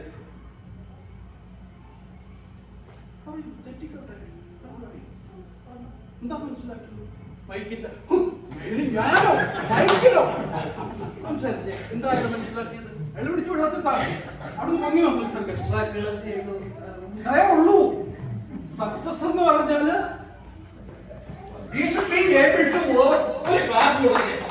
അപ്പുറം കണ്ടവനാ ഞാൻ, ഈ കെ ജോസഫ്. ജീവിതത്തിന്റെ സ്ട്രഗിളില്, എക്സ്ട്രീം സ്ട്രഗിളില് കയറി വരുന്നവനാണ് സക്സസ്. എന്റെ വീട്ടില് അസസ്മെന്റിന് വേണ്ടി വരുന്ന കുട്ടികളുണ്ട്. ചില കുട്ടികള് വീൽ ചെയറിലാണ് കൊണ്ടുവരുന്നത്. ഗോവന് രാജേഷിനോട് പറയാനുള്ളത്. ചില കുട്ടികള് വീൽ ചെയറിലാണ് കൊണ്ടുവരുന്നത്. ചില കുട്ടികള് അമ്മ ഇങ്ങനെ കൊണ്ടുവരുമ്പോൾ ഒരു 7 വയസ്സുകാരൻ എന്റെ മുന്നിൽ വെച്ച് ആ അമ്മയുടെ അടിവായിലോട്ട് ചവിട്ടിയിട്ട് അങ്ങ് തള്ളിയിടുന്നു. ഹൈപ്പർ ആക്റ്റീവ് ഓട്ടിസമുള്ള കുട്ടി. 10 വർഷത്തിന് മുമ്പ് ഞാൻ അസസ് ചെയ്ത ഒരു കുട്ടിയെ ഇന്ന് ഞാൻ വീണ്ടും ആ കാര്യം റിവ്യൂ ചെയ്ത് 10 വർഷത്തിന് മുമ്പ് 3 വയസ്സുള്ള കുട്ടിയെ ഞാൻ അസസ് ചെയ്തിട്ട് 2 ഓട്ടിസം കുട്ടികളെ അസസ് ചെയ്തിട്ട് വിട്ടപ്പോൾ ഞാൻ പറഞ്ഞു അവർക്ക് ബിഹേവിയർ തെറാപ്പി കൊടുക്കണം. അവർ പാകിസ്ഥാനിയാണ്. അതിൽ ഒരു കുട്ടിയെ കൊണ്ടുവന്ന് സ്പെഷ്യൽ സ്കൂളിലാക്കി. ഒരു കുട്ടിയെ റിലീജിയൻ പഠിപ്പിക്കാൻ വേണ്ടി സ്കൂളിൽ കൊണ്ടുവന്ന് വിട്ടു. അവിടെ പഠിപ്പിച്ചിട്ട് തിരിച്ചു വരുമ്പോ ഈ കുട്ടിക്ക്, അത് വീഡിയോ കടയിലോട്ട് കാണിക്കാൻ പാടില്ലാത്തതുകൊണ്ട് ഞാൻ കാണിക്കുന്നില്ല, ആ കുട്ടി അഗ്രസീവാണ്. തിരിച്ചു വരുമ്പോൾ ഭയങ്കരമായ സൈക്യാട്രിക് പേഷ്യന്റ് ആയിട്ടാണ് ഈ കുട്ടിയെ കൊണ്ടുവരുന്നത്. 10 വർഷം കഴിയുമ്പോൾ ഈ പാരന്റ്സിന്റെ അവസ്ഥ ആലോചിച്ച് നോക്കുള്ളൂ. ആ കുട്ടിയുടെ കയ്യിൽ നിന്ന് അടി കിട്ടാതെ ഒരു ദിവസം ആ അമ്മയ്ക്ക് കടന്നു കിട്ടിയാൽ ആ അമ്മയുടെ സക്സസ് എന്താണ്? എനിക്കൊരു റഷ്യൻ പ്ലസ് പഞ്ചാബി കുട്ടി ഉണ്ടായിരുന്നു. ഓക്കെ, ഞാൻ ബിഹേവിയർ തെറാപ്പി കൊടുത്തോണ്ടിരിക്കുകയാണ്. അടുത്ത് നിന്നിട്ട് അവള് പറഞ്ഞു, എന്റെ മുഖത്ത് നോക്കി പറഞ്ഞു, ഐ സ്ലാപ്പ് യു എന്ന് പറഞ്ഞു. ഞാൻ പറഞ്ഞു, I will also slap you. പറഞ്ഞു തീരുന്നതിന് മുമ്പ് എന്റെ കുറ്റിക്ക് അടി. ആ കുറ്റിക്ക് അടി കിട്ടാതെ രക്ഷപ്പെടുന്നതാണ് രാജേഷ് സക്സസ്. സക്സസ് ആണോ? Who is going to determine our success? Rajeev നോക്കിക്കൊണ്ടിരിക്കുമ്പോഴത്തേക്ക് നമ്മുടെ സ്റ്റേജിന്റെ ഏറ്റവും പുറകെ ഇരുന്നാലും രാജീവ് അവിടെ നിന്നിട്ട് നോക്കിയിട്ട് നമ്മൾ ഇങ്ങനെ വിഷണ്ണനായിട്ട് നിൽക്കുന്ന ഒരാളിന്റെ പടം വരച്ചിട്ട് പിറ്റേന്ന് നിശബ്ദരായി അദ്ദേഹം നിങ്ങൾക്ക് അയച്ചു തരും. രാജേഷ് ആർട്ടിൽ സക്സസ് ആണ്, പക്ഷെ ജീവിതത്തിൽ അയാൾ സക്സസ് ആണ്. ഒരു ഗൾഫുകാരനായിട്ട് ഇന്ത്യൻ അംബാസഡർ ആയാലും ഗൾഫുകാരൻ തന്നെ അല്ലേ സാർ? തോട്ടുപടി എടുക്കുന്നവരായാലും ആരാ? പ്രവാസി തന്നെയാണ് അല്ലേ? ആരാ ഡിറ്റർമൈൻ ചെയ്യുന്നത് നമ്മുടെ സക്സസ്? ഗിനില അല്ലേ? നമുക്ക് മാത്രമേ ഡിറ്റർമൈൻ ചെയ്യാവൂ. നിങ്ങൾ 97,000 രൂപയാണ് ഇന്ന് പവന്റെ വില അല്ലേ? ചരിത്രത്തിൽ ആദ്യമായിട്ടാണ് ഇന്ന് എത്തുന്നത് 97,000 രൂപ. പെൺമക്കളോ ഉള്ളവരുടെ സക്സസ് എന്ന് പറഞ്ഞാൽ എന്താണെന്ന് ഞാൻ ലഘുവായിട്ട് പറഞ്ഞുതരാം. 97,000 രൂപ വിലയുള്ളപ്പോൾ സന്തോഷത്തോടെ ചിരിക്കാൻ കഴിയുന്ന അൻപതായി ജീവനക്കാരനായ ഭാര്യയുടെ മുഖത്ത് ചിരിക്കാൻ 97 ആണോ എന്ന് ചിരിക്കാൻ പറ്റുന്നുവെങ്കിൽ ഇതാണ് സക്സസ്. കാരണം കാശും നേരത്തെ വാങ്ങിച്ചു വെച്ചാൽ പിന്നെ എന്തിനാലോചിച്ച് നമുക്ക് വല്ല പ്രശ്നമുണ്ടോ? 97 1.5 ലക്ഷം ആയിക്കോട്ടെ, മോനാൻ പോകട്ടും, ഓടാ കുറച്ചുകൂടെ കേൾപ്പോട്ടെ എന്ന് പറയാൻ പറ്റുമെങ്കിൽ എൻജോയ് നമ്മുടെ ആ ഒരു അല്ലേ അല്ലേ? നിങ്ങളുടെ കയ്യിൽ നിങ്ങൾക്ക് 10 കോടി രൂപ നിങ്ങൾക്ക് ഉണ്ട്, അല്ല 1.5 കിലോ സ്വർണ്ണം എനിക്ക് സുഖമായിട്ട് വച്ചിട്ടുണ്ട്, പിന്നെ ഭാര്യയിലാണ് ബാക്കി 2.5 കിലോ ഉള്ളത് എന്ന് പറഞ്ഞിട്ട് ഞാൻ പോയിട്ട് കോയമ്പത്തൂര് കോയമ്പത്തൂര് രാമകൃഷ്ണ മിഷനിലാണ് M.Ed പഠിച്ചത്. അപ്പൊ അവിടെ ഞങ്ങളുടെ പ്രൊഫസർ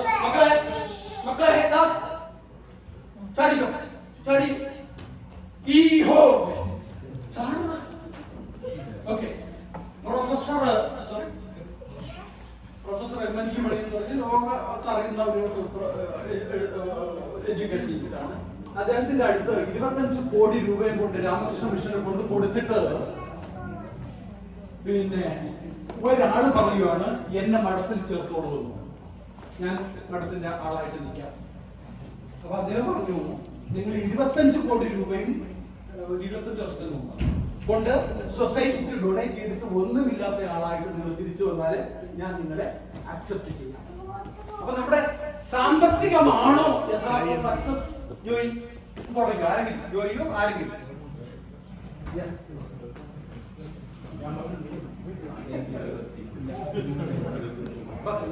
കൺഫ്യൂഷൻ ആവും. ഒരുപാട് അറിവുകളാണ് സാർ അത് ഇങ്ങനെ പറഞ്ഞുകൊണ്ടിരിക്കുന്നത്. അവിടെ നിന്ന് ഞാൻ ചില പോയിന്റുകൾ നോട്ട് ചെയ്ത അവിടെ നിന്ന് തുടങ്ങാം. അതും സാർ പറഞ്ഞു തുടങ്ങിയ സംഭവമുണ്ട്. നമ്മുടെ വളരെ ഇമ്പോർട്ടൻ്റ് ആണ് സുഹൃത്ത് ബന്ധങ്ങൾ, അല്ലെങ്കിൽ നമ്മൾ നാട്ടിൽ നിന്ന് കയറി പോകുന്ന ഒരു സാഹചര്യത്തിൽ നമ്മുടെ മനസ്സിൽ നമ്മൾ ചിന്തിച്ചു വെച്ചിരിക്കുന്ന ഒരു കാത്തു സൂക്ഷിക്കുന്ന ഒരു അവസ്ഥയാണ്. അത് നമ്മൾ പോരുമ്പോൾ നമ്മുടെ സുഹൃത്തുക്കൾ, നമ്മളെ ചുറ്റുപാടുള്ള ആൾക്കാർ, അവരൊക്കെ എങ്ങനെയായിരുന്നു, അവരൊക്കെ അങ്ങനെ തന്നെയാണ്, അവർക്കൊന്നും ഒരു മാറ്റം വന്നിട്ടില്ല എന്നുള്ളൊരു ചിന്താഗതിയിലായിരിക്കും ആദ്യത്തെ പ്രവാസ ജീവിതം നമ്മൾ തുടങ്ങുന്നത്. അപ്പൊ നമ്മളിവിടെ വരുമ്പോൾ നമ്മുടെ മനസ്സിലെ സ്വപ്നങ്ങൾ, അവരെ കുറിച്ചുള്ള സ്വപ്നങ്ങൾ നമ്മൾ അത് തന്നെ നെയ്തുകൂട്ടിക്കൊണ്ടിരിക്കുന്നു. കാരണം നമ്മളുടെ ഒറ്റയ്ക്കാണ്. അവർക്ക് മാറ്റങ്ങൾ വരാതെ പോകാൻ കാരണം അവർ ആ സാമൂഹിക ജീവിതത്തിൽ ബന്ധപ്പെട്ട് തന്നെ നിൽക്കുകയാണ്. 1993 സൗദി അറേബ്യയിൽ കയറി വന്നപ്പോൾ 2 വർഷത്തെ ഇക്കാമ തീർന്നിട്ട് തിരിച്ചു പോകണമെന്ന് ചിന്തിച്ചു വന്ന അയാൾ 30 വർഷമാണ്, 31 വർഷമാണ്. ആദ്യം വരുമ്പോൾ ഗൾഫ് ബാർ തീർന്ന മാർച്ച് 25-ാം തീയതിയാണ് ആദ്യത്തെ ഗൾഫ് ബാർ തീരുന്നത്. ഇവിടെ വന്ന് ഇറങ്ങുമ്പോൾ ആ ബത്തേലെ ടെലിവിഷൻ ടവറിന്റെ മണ്ടയിൽ ഒരു മിന്നുന്ന ലൈറ്റ് ഫ്ലോ ഉണ്ട്. എന്നെ അന്ന് ആദ്യം ഇറങ്ങി വന്ന ആൾക്കാർ പറഞ്ഞു, അതുകൊണ്ട് സദാ കൊണ്ട് വെച്ചേക്കുന്ന മിസൈലാണ്. അപ്പൊ നമ്മൾ നാട്ടിൽ പേപ്പറിലും നമ്മളത് വളരെ അതിശയത്തോടെ അത് നോക്കി. ഇന്ന് ആ കാലഘട്ടം കഴിഞ്ഞു പോയിട്ട് അന്ന് സഞ്ചരിച്ച വഴികൾ എന്ന് പറഞ്ഞാല്, അന്ന് ആദ്യം നമുക്ക് ശമ്പളം കിട്ടുമ്പോൾ ബത്തേൽ പോയി ആ ബത്തേലെ ഒരു അൽരാജി ബാങ്കിന്റെ ഒരു ഇതുണ്ട്, അവിടെ ക്യൂ നിന്ന് മേളിൽ കയറി 8 രൂപയാണെന്ന് ഒരു സൗദി റിയാൽ, 10,000 രൂപയുടെ ഡ്രാഫ്റ്റ് എടുക്കണേ അവിടെ ക്യൂ നിന്നിട്ട് പഴയ ടൈപ്പ് മെഷീൻ ഉണ്ട്, അതിൽ ഇരുന്നിട്ട് ഒരു പുള്ളിക്കാരൻ, ഒരു അടൂരുകാരൻ ഇപ്പോൾ ഞാൻ ഓർമ്മയുണ്ട്, പുള്ളി അവിടെ ഇരുന്നിട്ട് നമ്മുടെ ഡ്രാഫ്റ്റിനകത്ത് പേര് അടിച്ച് ടൈപ്പ് ചെയ്ത്. അപ്പോൾ ഒരു ദിവസത്തെ പണിയാണ്. അവിടെ നിൽക്കും, അടിച്ചു കഴിഞ്ഞാൽ പേരെടുത്ത് തരും, നമ്മളത് മാനുവൽ ഡ്രാഫ്റ്റ് മേടിക്കുന്നു, കവറിനകത്ത് ഇടുന്നു, രജിസ്റ്റർ ചെയ്യുന്നു, ഹെഡ് ഓഫീസിൽ പോകുന്നു, അവിടെ പോകുന്നു. പോസ്റ്റ് ചെയ്യുന്നു. ഈ ഡ്രാഫ്റ്റ് നാട്ടിലെത്തുന്നു എന്നുള്ള ഒരു ആകാംക്ഷയിലാണ് നിങ്ങളിരിക്കുന്നത്. ഒരു 15 ദിവസം, ചിലപ്പോൾ 20 ദിവസം എടുക്കും ഈ രജിസ്റ്ററിന് കളക്ട്. പിന്നെ അത് അവിടുന്ന് കളക്ഷൻ ബാങ്കിൽ പോകണം. ഇന്നിപ്പോൾ നമുക്ക് എല്ലാ ബാങ്കും ഡയറക്റ്റ് ആക്സസ് ആണ്. കളക്ഷൻ ബാങ്കിൽ ബോംബെയിൽ പോയി ചുരുക്കം പറഞ്ഞാൽ നിയർലി ഒരു 1 month എടുക്കും ഒരു ഡ്രാഫ്റ്റ് ഇൻകാഷൻ. അപ്പൊ ആ ഒരു എക്സ്പീരിയൻസ് നമ്മുടെ സാമ്പത്തികത്തെ, ഇപ്പം സാമ്പത്തികമായിട്ട് പല അവസ്ഥയിലുള്ള ആൾക്കാരുണ്ടായിരുന്നു. ഞാൻ മുമ്പേ സാർ പറഞ്ഞു വന്ന ആ അമ്മയുടെ ഒരു സ്റ്റോറിയിലേക്ക് എത്തിച്ചു പോകും. നമ്മുടെ കുടുംബത്തിൽ ഞാൻ കയറി പോകുമ്പോൾ എന്റെ വീട്ടിൽ അമ്മയുണ്ട്, അച്ഛനുണ്ട്, അനിയനുണ്ട്, ചേട്ടനുണ്ട്, അമ്മൂമ്മയുണ്ട്, വെല്ലിച്ചനുണ്ട്, അത്ര ഒരു ഫാമിലിയാണ്. അപ്പൊ ഞാൻ അവിടെ കയറി പോരുമ്പോൾ ഇന്ന് നമ്മുടെ നാട്ടിൽ നമ്മള് അനുഭവപ്പെടുന്ന ലോൺലിനെസ്, ഏകാന്തത അനുഭവപ്പെടുന്ന പേരൻസിനെ കുറിച്ച് നമ്മൾ സംസാരിക്കുമ്പോൾ അന്ന് നമ്മളാണ് ആ ലോൺലിനെസ് അനുഭവിച്ചിരുന്നത്. അവരവിടെ മിക്ക കുടുംബങ്ങളും ഹാപ്പിയാണ്. കാരണം എന്നറിയോ, നമ്മുടെ സാമൂഹ്യ വ്യവസ്ഥിതി മാറി. ക്യാപ്സൂൾ ഫാമിലിയിലേക്ക് നമ്മൾ തിരിച്ചു പോയപ്പോ ഇന്ന് നമ്മൾ ഇവിടെ കാണുന്ന നമ്മുടെ ഈ കൂട്ടായ്മ, അല്ലെങ്കിൽ നമ്മുടെ ഇന്ന് ഇവിടെ കൂടുതൽ ഒരു ഫാമിലിയാണ്. പണ്ട് ബത്തേരിയിൽ ഒരു ഫാമിലി നടക്കുന്ന ഒരാളെ കാണാൻ കിട്ടില്ല. ഒരു ഫാമിലിയൊക്കെ കൊണ്ടുവരുന്ന ആളെന്ന് പറഞ്ഞാൽ അവരെന്തോ വലിയ ലെവലിലാണ്. ഇല്ല, ഇത്ര ലെവൽ സാലറി ഉള്ളവർക്കേ കൊണ്ടുവരാൻ പറ്റും. അപ്പൊ അന്ന് അനുഭവിച്ചിരുന്ന, അന്ന് ആ ഏകാന്തത ഇവിടെ അനുഭവിച്ചിരുന്ന ആ സാമൂഹിക വ്യവസ്ഥിതി ഇന്ന് മാറിയിട്ട് നാട്ടിൽ പേരൻസ് അനുഭവിക്കുന്നു. അവിടെയാണ് എന്തുണ്ടായത്? വൃദ്ധസദനങ്ങളുടെ വർധനമുണ്ടായത്.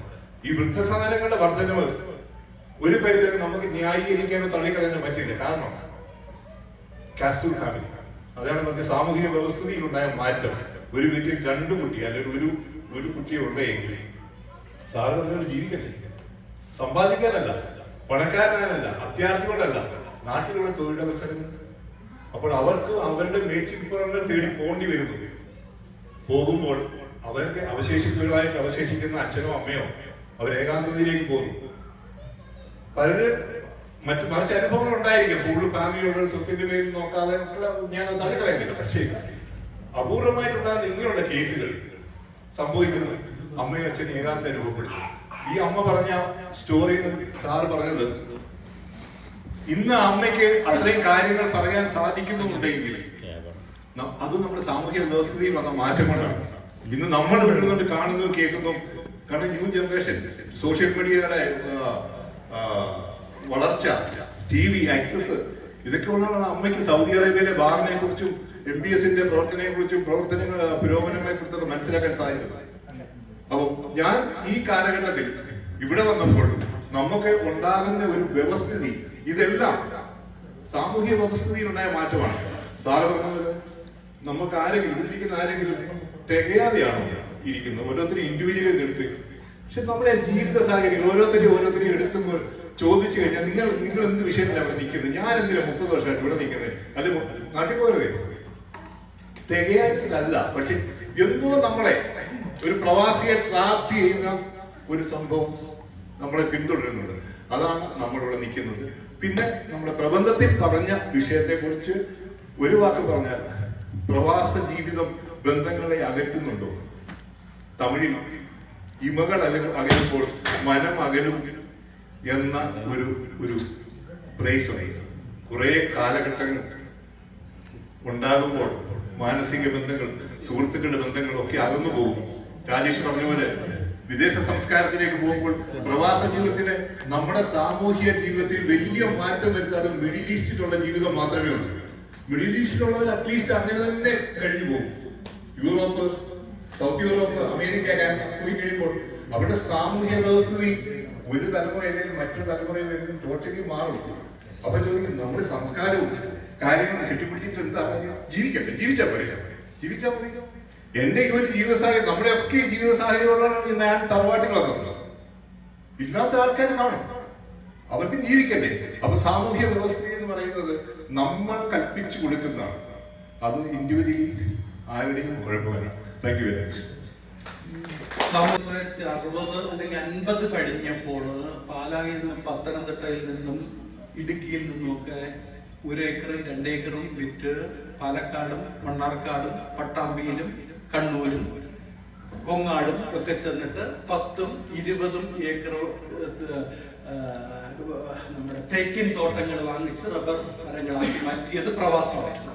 അവിടുന്ന് തന്നെ നമ്മൾ ഓയിൽ തുടങ്ങി ഗൾഫ് പ്രവാസമായി.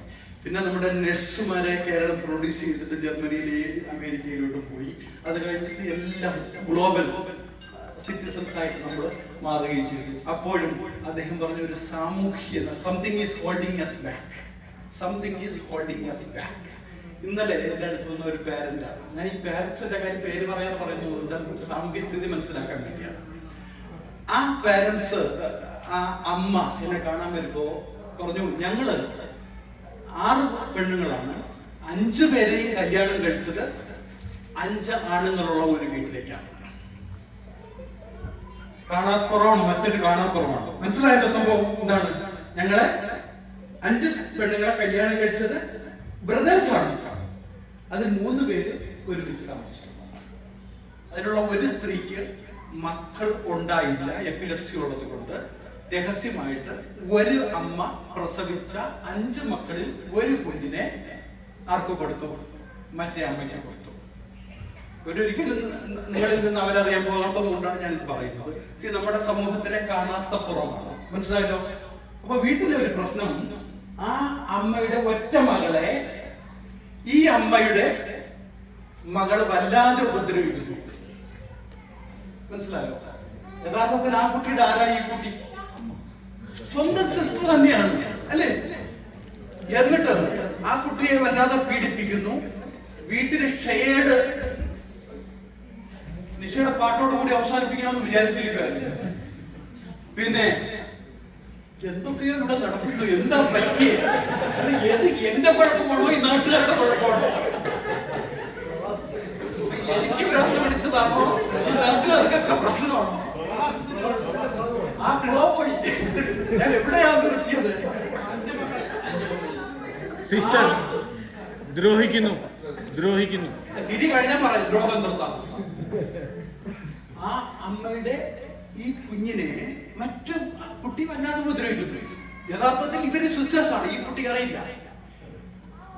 ഇവര് ഷെയർഡ് ആണ്. വലിയ സാമ്പത്തികമായിട്ട് വളരെ മോശമാണ്. ഹൈദരാബാദിയാണ്. ഇവർക്ക് ജീവിക്കാൻ നിവർത്തിയില്ല. 5 കുട്ടികള്, 2 സിസ്റ്റേഴ്സ്, 2 ബ്രദേഴ്സ്, ഭാര്യ ഭർത്താക്കന്മാര്. അവർക്ക് ജീവിക്കാനുള്ള, ഇയാള് സ്ട്രോക്ക് ആയി പോയി ഭർത്താവിന്. അതിലുള്ള വേറൊരു ബ്രദർ ഇവരുടെ മുമ്പ് വെച്ച് ഹാർട്ട് അറ്റാക്ക് ആയി മരിച്ചു. ഇങ്ങനെയുള്ള ഒരു സിറ്റുവേഷൻ. എന്റെ പൊന്നു തറവാടികളെ, ഒന്ന് ആലോചിച്ച് നോക്കൂ. നമ്മൾ എത്രയോ ഭാഗ്യവാന്മാരാണ്, അല്ലേ?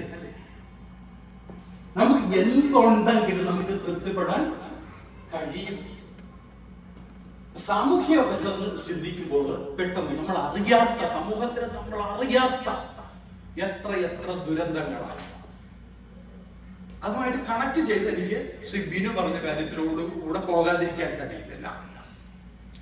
നമ്മുടെ കുട്ടികൾ ഇന്ന് നമ്മൾ എന്ത് ധൈര്യത്തിലാണ് നമുക്ക് നമ്മുടെ നാട്ടിലേക്ക് അയക്കുവാൻ കഴിയുന്നത്? ധൈര്യമുണ്ടോ? നാട്ടിലാണ്. പറയൂ, എങ്ങനെ ഇരിക്കുന്നു അത്? കാര്യങ്ങൾ പറയും. ഒരു പരിധി വരെ പാരന്റ്സ്, ഇവിടെ ആകുന്ന പാരന്റ്സ് കൂടുതൽ മക്കളെ സപ്പോർട്ട് ചെയ്യുവാണെങ്കിൽ നമുക്ക് ഒരു പരിധി വരെ നമ്മുടെ കാര്യങ്ങൾ മാറ്റാൻ സാധിക്കും. ഉദാഹരണം, എനിക്ക് 2 ആൺമക്കളാണുള്ളത്. 2 പേരും നാട്ടിലായിരുന്നു. അവർക്ക് ഇവിടുന്ന് പോയതിനു ശേഷം കാര്യങ്ങൾ തുറന്നു പറയാൻ ഒരാളില്ലാത്തൊരവസ്ഥ വന്ന സ്ഥിതിക്ക് അവരെന്നോട് പറഞ്ഞു, അമ്മ നാട്ടിലേക്ക് വരും. ഞാൻ ഇവിടെ വർക്ക് ചെയ്യുന്ന ഒരാളായിരുന്നു. ഞാൻ ജോലി റിസൈൻ ചെയ്തിട്ടാണ് ഞാൻ നാട്ടിലേക്ക് പോയത്. ഞാൻ ആദ്യം ചെന്നപ്പോൾ എനിക്ക് എൻ്റെ മക്കളുടെ സ്വഭാവം എനിക്ക് തന്നെ മനസ്സിലാകാത്ത തരത്തിലുള്ള ഒരു സ്വഭാവമായിരുന്നു. കാരണം അവര് വിചാരിച്ചിരുന്നത് അപ്പയും അമ്മയും ഇവിടെ സുഖിക്കുകയാണ്, ഞങ്ങളെ നാട്ടിൽ കൊണ്ട് വിട്ടിട്ട് അപ്പയും അമ്മയും സുഖിക്കുകയാണ് എന്നുള്ള ഒരു ചിന്താഗതിയായിരുന്നു. ഒരു പക്ഷേ ഞാൻ ഇപ്പോഴും തുറന്നു പറയുന്നു, ഞാൻ പോയില്ലായിരുന്നെങ്കിൽ എൻ്റെ മക്കള് 2 പേരും എന്നിൽ നിന്ന് വളരെ വളരെ വളരെ അകന്നു പോകുമായിരുന്നു എന്ന് ഞാൻ മനസ്സിലാക്കുന്നു. അപ്പോൾ ഞാൻ അവരെ എങ്ങനെ തിരിച്ചു കൊണ്ടുവരും എന്നുള്ള ഒരു ഇതിൽ നിന്ന് മനസ്സിലാക്കിയത്, അവരെന്തു പറഞ്ഞാലും ശരി, ഇല്ല എന്നുള്ള ഒരു കാര്യം ഞാൻ പറഞ്ഞില്ല. ആണോ? ആണ്. അപ്പം കുറച്ചു കാലം ഇവരാണെന്ന് പറഞ്ഞപ്പോൾ അവർക്ക് മനസ്സിലായി നമ്മൾ അമ്മമാരെ കേൾക്കാനുള്ള ഒരു മനസ്സ് മനസ്സുണ്ട് എന്ന് പറഞ്ഞപ്പോൾ അവർ പിന്നെ ചെയ്യുന്ന കാര്യങ്ങൾ നമ്മളോട് പറയാനായിട്ട് തുടങ്ങി. അപ്പോഴാണ് അവർ തിരിച്ച് നമ്മുടെ അടുത്തേക്ക് വന്നത്. നമ്മൾ ഈ മാറി നിൽക്കുമ്പോൾ നമുക്ക് അവർക്ക് കൊടുക്കാൻ പറ്റുന്ന ഏറ്റവും വലിയ കാര്യം സപ്പോർട്ടാണ്. നമ്മൾ ഇവിടുന്ന് കാണുന്ന TV-യിൽ അവിടെ ഇത് ഇവിടെ ഇത്, അത് മനസ്സിൽ ദൂരെ ഇരിക്കുന്നവർക്ക് എപ്പോഴും ഒരു ചിന്തയാണ്. കുറെ കാര്യങ്ങളൊക്കെ ഉണ്ട്, എങ്കിലും നമ്മൾ നമ്മുടെ മക്കളുടെ കൂടെ ടൈം സ്പെൻഡ് ചെയ്താൽ നമുക്ക് നമ്മുടെ മക്കൾ നഷ്ടപ്പെടില്ല എന്ന് തന്നെയാണ് ഞാൻ ഉറച്ചു വിശ്വസിക്കുന്നത്. ഈ കാര്യത്തിന് ഒരു കാര്യം പറയാമോ?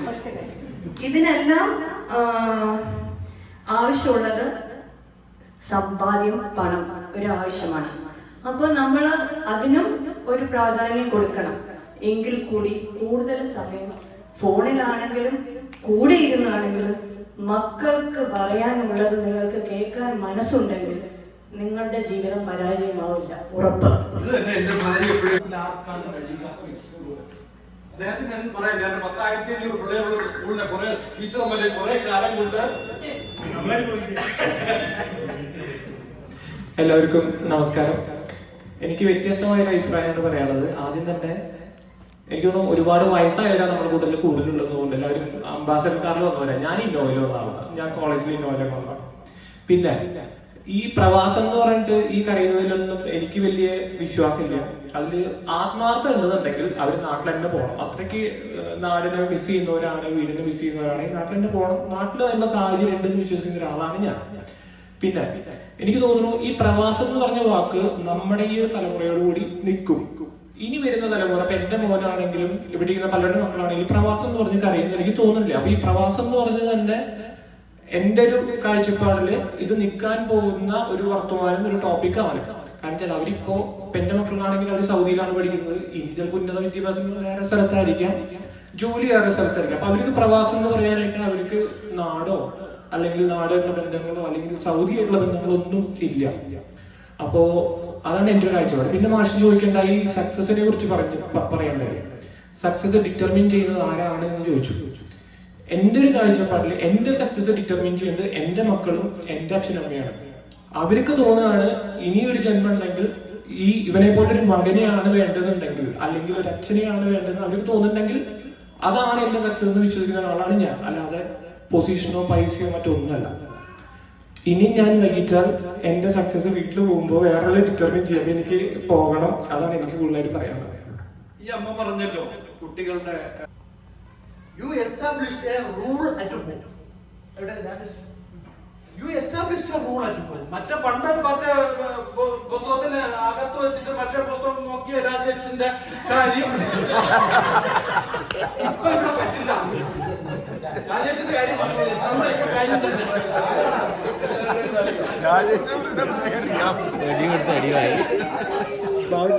എന്ത് പറയുവാണ് രാജേഷ് ചേട്ട അങ്ങനെയൊന്നും ചെയ്തിട്ടില്ല.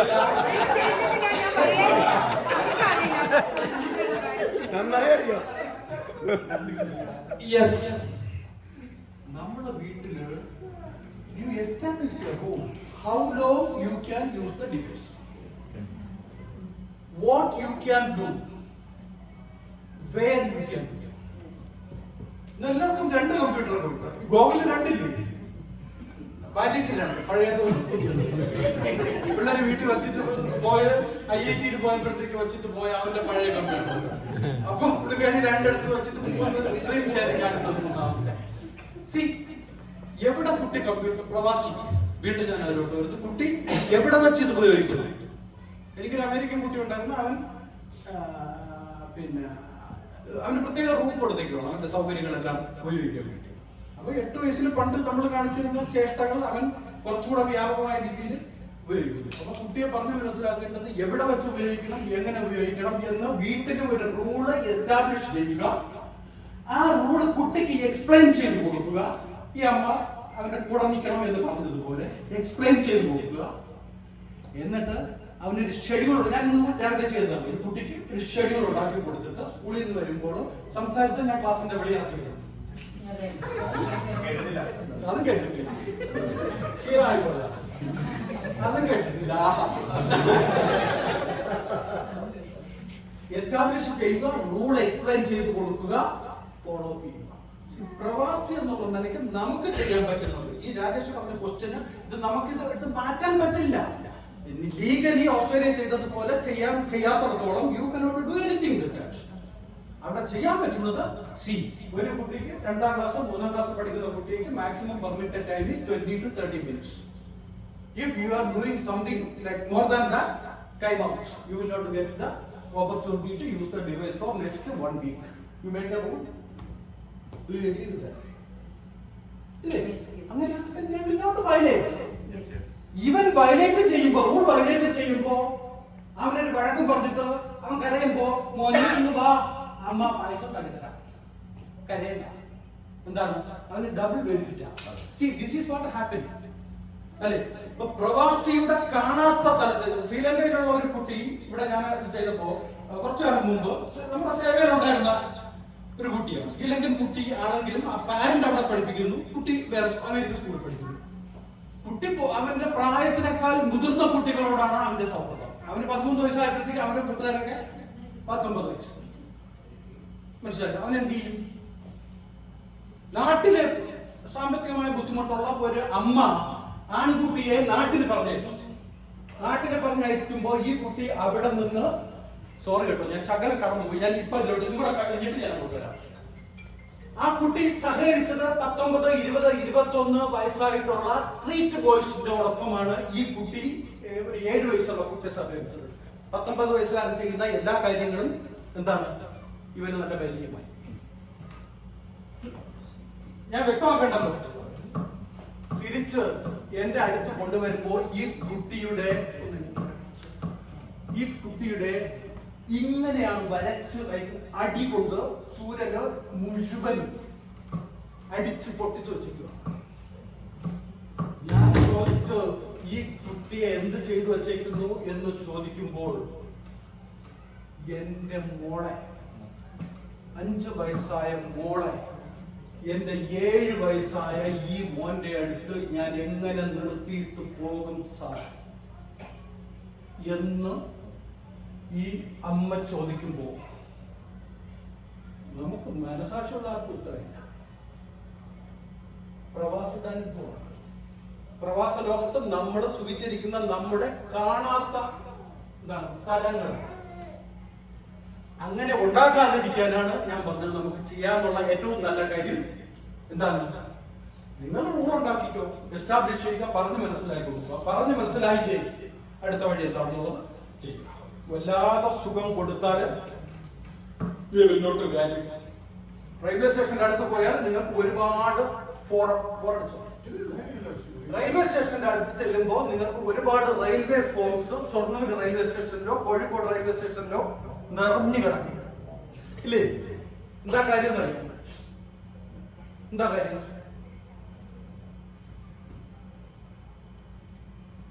അത് ഫ്രീ ആണ്. റെയിൽവേ സ്റ്റേഷനിലെ ഫോം ഫ്രീ ആണ്. നിങ്ങൾ ഏതെങ്കിലും പോസ്റ്റ് ഓഫീസിന്റെ അടുത്ത് ചെന്നിട്ട് 10 പൈസ വിലയുള്ള ഒരു ഫോം അവിടെ ചിന്നിച്ചിതറി കിടക്കുന്നത് ആരെങ്കിലും കണ്ടിട്ടുണ്ടോ? 10 പൈസ അതിന് വാല്യൂ ഉണ്ട്. 10 പൈസയുടെ വാല്യൂ ഉണ്ട്. നിങ്ങൾ ഒരാൾക്ക് എന്തെങ്കിലും ഫ്രീ ആയിട്ട് കൊടുത്തു നോക്കാം. There is no value. നിങ്ങൾ റോഡിലോട്ട് പോകുമ്പോഴത്തേക്ക് നമുക്ക് 1 റിയാലിന് ആളുകൾ കൈനീട്ടി വരുന്നില്ലേ? അതേ ആദ്യം 1 റിയാൽ കൊടുത്തു, ദിവസം കൊടുത്തു, 2ാമത്തെ ദിവസം കൊടുത്തു, 3ാമത്തെ ദിവസം നിങ്ങൾ ആ വണ്ടി ഒന്ന് ക്ലീൻ ചെയ്യാൻ പറഞ്ഞാൽ the policy should be there is no free lunch. Do you agree? നമ്മുടെ കുട്ടികളോട് ചെയ്യാനുള്ളതും പ്രവാസികളായ നമ്മുടെ കുട്ടികളോട് ചെയ്യാനുള്ളതും അത് തന്നെ. 100 രൂപയുടെ ആവശ്യമുണ്ടെങ്കിൽ നിങ്ങൾ 100 രൂപയെ കൊടുക്കാവൂ. 99 രൂപ 99 പൈസ കൊടുത്തിട്ട് ആ 1 പൈസക്ക് അവർ ശക്തനൊന്ന് വാല്യൂ ചെയ്യട്ടെ. അങ്ങനെയാണെങ്കിൽ they will not go like ആരാ പറഞ്ഞത്? ബിനു പറഞ്ഞെടുത്ത് ബിനുവിനെ പറഞ്ഞത് കുട്ടികൾ അവിടെ കുട്ടികൾ എത്തില്ല. ഇന്നത്തെ നമ്മുടെ സാമൂഹിക ക്രമം അവിടെയാണ് എത്തിക്കുന്നത്. അവന് വേണ്ടി തെറ്റില്ല. നേരെ മറിച്ച് 5000 രൂപ ഹോസ്റ്റൽ ചാർജ് വേണ്ടെടുത്ത് ഫുഡിന് വേണ്ടി 5000, 7000 രൂപ ഒരു കുട്ടി ചെലവാക്കേണ്ടടുത്ത് 30,000 അയച്ചു കൊടുക്കുകയാണ് എങ്കിൽ നിങ്ങളുടെ കോഴ്സ് കഴിയുമ്പോഴത്തേക്ക് എന്താണ് അവന് 3 ലക്ഷം ഉണ്ടാക്കേണ്ട അവസ്ഥയിലോട്ട് നമ്മൾ എത്തിച്ചേരും. അവിടെയാണ് ബിനു ആദ്യം തുടങ്ങിയത്. ഞാൻ പിന്നീട് അവസാനിക്കാം എന്ന് പറഞ്ഞത്. നമ്മുടെ കുട്ടികൾ നാട്ടിലെത്തുമ്പോൾ എന്തുകൊണ്ടാണ് നമ്മുടെ കുട്ടികൾ അതിലൊക്കെ പെട്ടുപോകുന്നത്? ഈ വശത്ത് നിന്ന് ആരാ പറയുന്നത്? എബിലിറ്റി നമ്മളായി കഴിയുമ്പോഴത്തേക്ക് എനിക്കോ അതൊന്നും ആകാൻ കഴിഞ്ഞില്ല, എന്നാൽ എൻ്റെ പിള്ളേർക്ക് ഇരിക്കട്ടെ എന്നുള്ള രീതിയിൽ നമ്മളൊക്കെ ചിലപ്പോൾ ചിന്തിക്കാം, അല്ലേ? ഇല്ല ഇല്ല ആരാ? ഓക്കെ ഓക്കെ, ഞാൻ അദ്ദേഹമായിട്ട് നമ്മുടെ നെസ്റ്റോ മാർക്കറ്റില് ഞാൻ നിന്നിട്ട് വരുമ്പോ ഒരാളൊന്ന് പറഞ്ഞു, doctor I want to talk to you, I have a big issue. എന്താണെന്ന് ഞാനും എൻ്റെ മോൻ അവനെ ചെറുക്കിനെ കൂടെ നിർത്തിയിട്ടാ പറയുന്നത്. ഈ Hyderabadi is not listening me. See, whatever I am telling him, he is just doing against that. എന്നൊക്കെ പറഞ്ഞു. എന്താ പ്രശ്നം? He is always addicted to phone. പിന്നെ എത്ര വയസ്സാ ചെറുക്കിന്? എത്ര വയസ്സാ? 8ാം ക്ലാസ്സിൽ. അപ്പൊ എത്ര വയസ്സാ? 13 വയസ്സ്. അപ്പൊ സാർ ഒന്ന് ഉപദേശിക്കണം ഇവനെ ഒന്ന് നന്നാക്കണം. ഞാൻ പറഞ്ഞു പിന്നെന്താ, ഇപ്പൊ ശരിയാക്കി തരാമെന്ന് പപ്പ പറയുന്നത് പോലെ ഞാൻ ഇയാളെ വിളിച്ചോണ്ട് വന്നു. കാര്യങ്ങളൊക്കെ ചോദിച്ചു. വിഷയം എന്താണ്? അവന്റെ 12th ബർത്ത്ഡേക്ക് അച്ഛൻ അവന് സമ്മാനമായിട്ട് വാങ്ങിച്ചു കൊടുത്തത് മൊബൈൽ ഫോണാണ്. അപ്പൊ അവനുള്ള എല്ലാ ആപ്ലിക്കേഷനും അവൻ ഫ്രീ ആണല്ലോ, എല്ലാം ചെയ്തു. അച്ഛൻ പറയുന്നത് ഒന്നും കേൾക്കുന്നില്ല, പഠിക്കുന്നില്ല. ഈ കുട്ടിയെ നശിപ്പിച്ചതിന്റെ ഉത്തരവാദിത്വം ആർക്കാണ്? എല്ലാവരും പറയും അച്ഛൻ. ഇതിനുള്ള സൊല്യൂഷൻ എന്താണ്? ഞാൻ പറഞ്ഞത് എന്താണെന്ന് അറിയാം. ഒരു ഇപ്പം ശരിയാക്കി തരാം. പപ്പ പറഞ്ഞതുപോലെ ഞാൻ പറഞ്ഞു വാ എന്ന് പറഞ്ഞിട്ട് വിളിച്ചോട്ട് പോയി. ഞാൻ പറയുന്നത് നിങ്ങൾ കേൾക്കാമോ? ഞാൻ കേൾക്കാം. What are you are telling? I am ready to obey that, no issues. ഞാൻ പറഞ്ഞു വാ, വിളിച്ചോണ്ട് വാന്ന് പറഞ്ഞിട്ട് അവന്റെ ഫോൺ വാങ്ങിച്ചിട്ട് ആ നെസ്റ്റോടെ സൈഡിൽ ഒരു ഗാർബേജ് ബോക്സ് ഇരിക്കും. ഞാൻ പറഞ്ഞു അതിലോട്ടും കിട്ടാതെ പ്രശ്നം തീർന്നു. സാർ അതെങ്ങനെയാണ്? 1500 റിയാൽ കൊടുത്ത് വാങ്ങിച്ച it's very expensive phone, Samsung Galaxy പുതിയ മോഡലാണ്, നോട്ടോ അങ്ങനെയുള്ള എന്തോ സാധനമാണ്. I will use that. No. If you want to solve the problem, ഈ വൈക്കോല് കെട്ടാനുള്ള വള്ളി, നമ്മുടെ അവിടെ വൈക്കോലിനുള്ള വള്ളി എവിടുന്ന കയർ വാങ്ങിക്കാറില്ല. എവിടുന്ന? വൈക്കോല് കെട്ടാനുള്ള വള്ളി വൈക്കോലിൽ നിന്ന് തന്നെ. കച്ചി വൈക്കോലെന്ന് പറയുന്നത് കച്ചി, വടക്ക് കച്ചി, തെക്ക് വൈക്കോല്. പിന്നെ അത് അതിൽ നിന്ന് തന്നെയാണ് സൊല്യൂഷൻ. അവിടെ നിന്നേ ഉണ്ടാവുക. ഈ അഭിപ്രായത്തോടെ എന്റെ നിലപാട് ശരിയായിരുന്നോ? ഞാൻ എടുത്ത നിലപാട് ശരിയായിരുന്നോ? കേട്ടില്ല. അയ്യോ, അദ്ദേഹം സ്വപ്നം കാണുമായിരുന്നു. പ്രവാസത്തിൽ നിന്ന് നാട്ടിലെത്തി. എന്റെ നിലപാട് ശരിയായിരുന്നോ? ഈ 1500 റിയാലിന്റെ ഫോൺ നശിപ്പിക്കണമോ വേണ്ട? വേണ്ട. അവിടെ 1500 ഉണ്ടാക്കാൻ എത്ര കാലം എടുക്കും? നിങ്ങളുടെ കുഞ്ഞിനെ നന്നാക്കി എടുക്കണമെന്നുണ്ടെങ്കിൽ അവന്റെ മുമ്പ് വെച്ച് ഈ സാധനത്താൽ തല്ലി പൊട്ടിച്ചിട്ട് എടുത്ത് പുര കളഞ്ഞ് ഇനി മേലാൽ നീ ഉപയോഗിക്കരുത് എന്ന് പറയാൻ തന്റെ ഉള്ള ഒരു ലോകരാഷ്ട്രമേ ഉണ്ടായിട്ടുള്ളൂ, അത് ഓസ്ട്രേലിയയാണ്. ആ തന്റെ ഇടം കാണിച്ച ഒരു രാജ്യമേ ഉണ്ടായിട്ടുള്ളൂ. 16 വയസ്സ് വരെ ഉള്ളവന് ഒരു ബർത്ത്ഡേ കേക്കായിട്ട് സാംസങ് ഗാലക്സി വാങ്ങിച്ച് കൊടുക്കണ്ട എന്ന് തീരുമാനിക്കാൻ ഒരു ഓസ്ട്രേലിയ ഉണ്ടായിരുന്നു. ഈ ഓസ്ട്രേലിയ ആകാൻ നമ്മുടെ പ്രവാസികൾക്ക് കഴിയുന്നില്ല.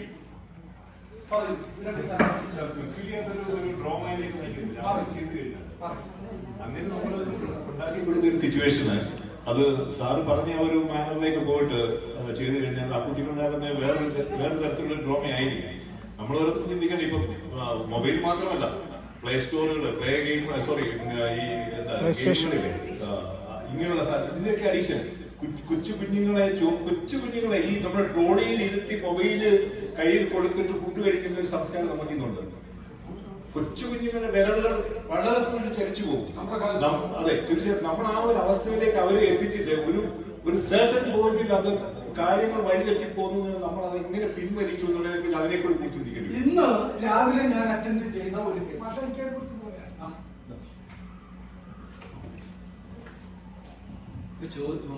ചോദിച്ചത് ഈ മൊബൈൽ ഉപയോഗം കുട്ടികളുടെ വേറൊരു വശങ്ങളിലേക്ക് കൊണ്ടുപോകുന്നുണ്ടെന്നാണ് ചോദിക്കുന്നത്. പക്ഷെ നമ്മളുടെ ആദ്യമല്ലേ പ്രവാസിയുടെ തലത്തിൽ നിന്നുകൊണ്ടാണ് ഞാൻ അത് എന്റെ നമ്മൾ ജീവിച്ചു വന്ന ഒരു ചുറ്റുപാടിൽ നിന്ന് നമുക്ക് പണ്ട് ഒരു ചെറിയൊരു ഒരു ഇവിടെ പറയുന്നത് കുഴപ്പമില്ല, ഒരു പെണ്ണിന്റെ ഒരു ഏതെങ്കിലും ഒരു ശരീരഭാഗം കണ്ടാൽ വരെ നമുക്ക് വളരെ ഒരു ജിജ്ഞാസയൊക്കെ വരുന്ന ഒരു സമയം ഉണ്ടായിരുന്നു. ഇന്ന് കുട്ടികൾ കേരള ടൂറിസം അടിച്ചതിന് തൊട്ട് താഴെ കേരള സെക്സും ഉണ്ട്. ഇത് കണ്ടിട്ടാണ് അവർ വളരുന്നത്. അപ്പൊ അവരുടെ ഭാഗത്ത് നിന്ന് നോക്കുന്ന സമയത്ത് അവർക്ക് ഒരു ട്രൗസർ ഇട്ട പെണ്ണിയോ ഒരു കുട്ടിക്ക് ഒരു ഷേക്കറ്റ് കൊടുക്കണോ തോളിൽ കയറുന്നതോ അവരുടെ ജീവിതത്തിന്റെ ഒരു ഭാഗമാണ്. അവര് ഈ പ്രത്യേകിച്ചൊരു കൊറോണയ്ക്ക് ശേഷം ഇവിടെ ശ്രദ്ധിക്കുക, ഏറ്റവും വ്യത്യാസം സംസാരിക്കില്ലേ അല്ല മാഷ് പറഞ്ഞോട്ട് ഞാൻ പറഞ്ഞോട്ടെ. അപ്പം ഓക്കെ, ടോപ്പിക്ക് മാറിപ്പോകുന്നു. ഞാനിങ്ങനെ പറഞ്ഞോണ്ട് വന്നാണ് നമ്മളിത് പ്രവാസമാണ്.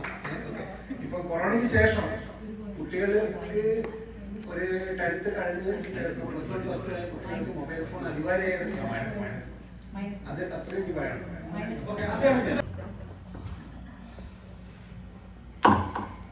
എല്ലാവർക്കും നമസ്കാരം. ഒരു കുട്ടിയുടെ സ്വഭാവ വിശേഷത ശരിക്കും നമ്മുടെ വീട്ടിൽ നിന്നാണ് ഉടലെടുക്കേണ്ടത്. അത് മറ്റൊരു ജനറേഷനിൽ മറ്റൊരു കൂട്ടുകെട്ടിൽ പോയി എങ്ങനെയൊക്കെ ആവുന്നോ ആക്കി തീർക്കുന്നതിന്റെ ഉത്തരവാദിത്വം ശരിക്കും ആ കുട്ടിയിലല്ല, മറിച്ച് ആ പേരൻസിനാണ്. ആ പേരന്റ് ആ കുട്ടിയെ എങ്ങനെ വളർത്തി കൊണ്ടുവന്നുവോ, അല്ലെങ്കിൽ ഏതൊരു ജീവിത സാഹചര്യത്തിലൂടെയാണോ ആ കുട്ടി വന്നത്, അവൻ തീർച്ചയായിട്ടും ആരെല്ലാം എന്തെല്ലാം കാര്യങ്ങൾ പ്രലോഭിപ്പിച്ചാലും അത് എനിക്ക് വേണ്ട, അത് നോ എന്ന് പറയാൻ കഴിഞ്ഞാൽ തീർച്ചയായിട്ടും ആ കുട്ടി ആ ദുഷിച്ച ഒരു കൂട്ടുകെട്ടിലേക്ക് പോകില്ല എന്ന് തന്നെയാണ് എന്റെ ഉറച്ച വിശ്വാസം. കാരണം അവന്റെ ഫൗണ്ടേഷൻ അതാണ്.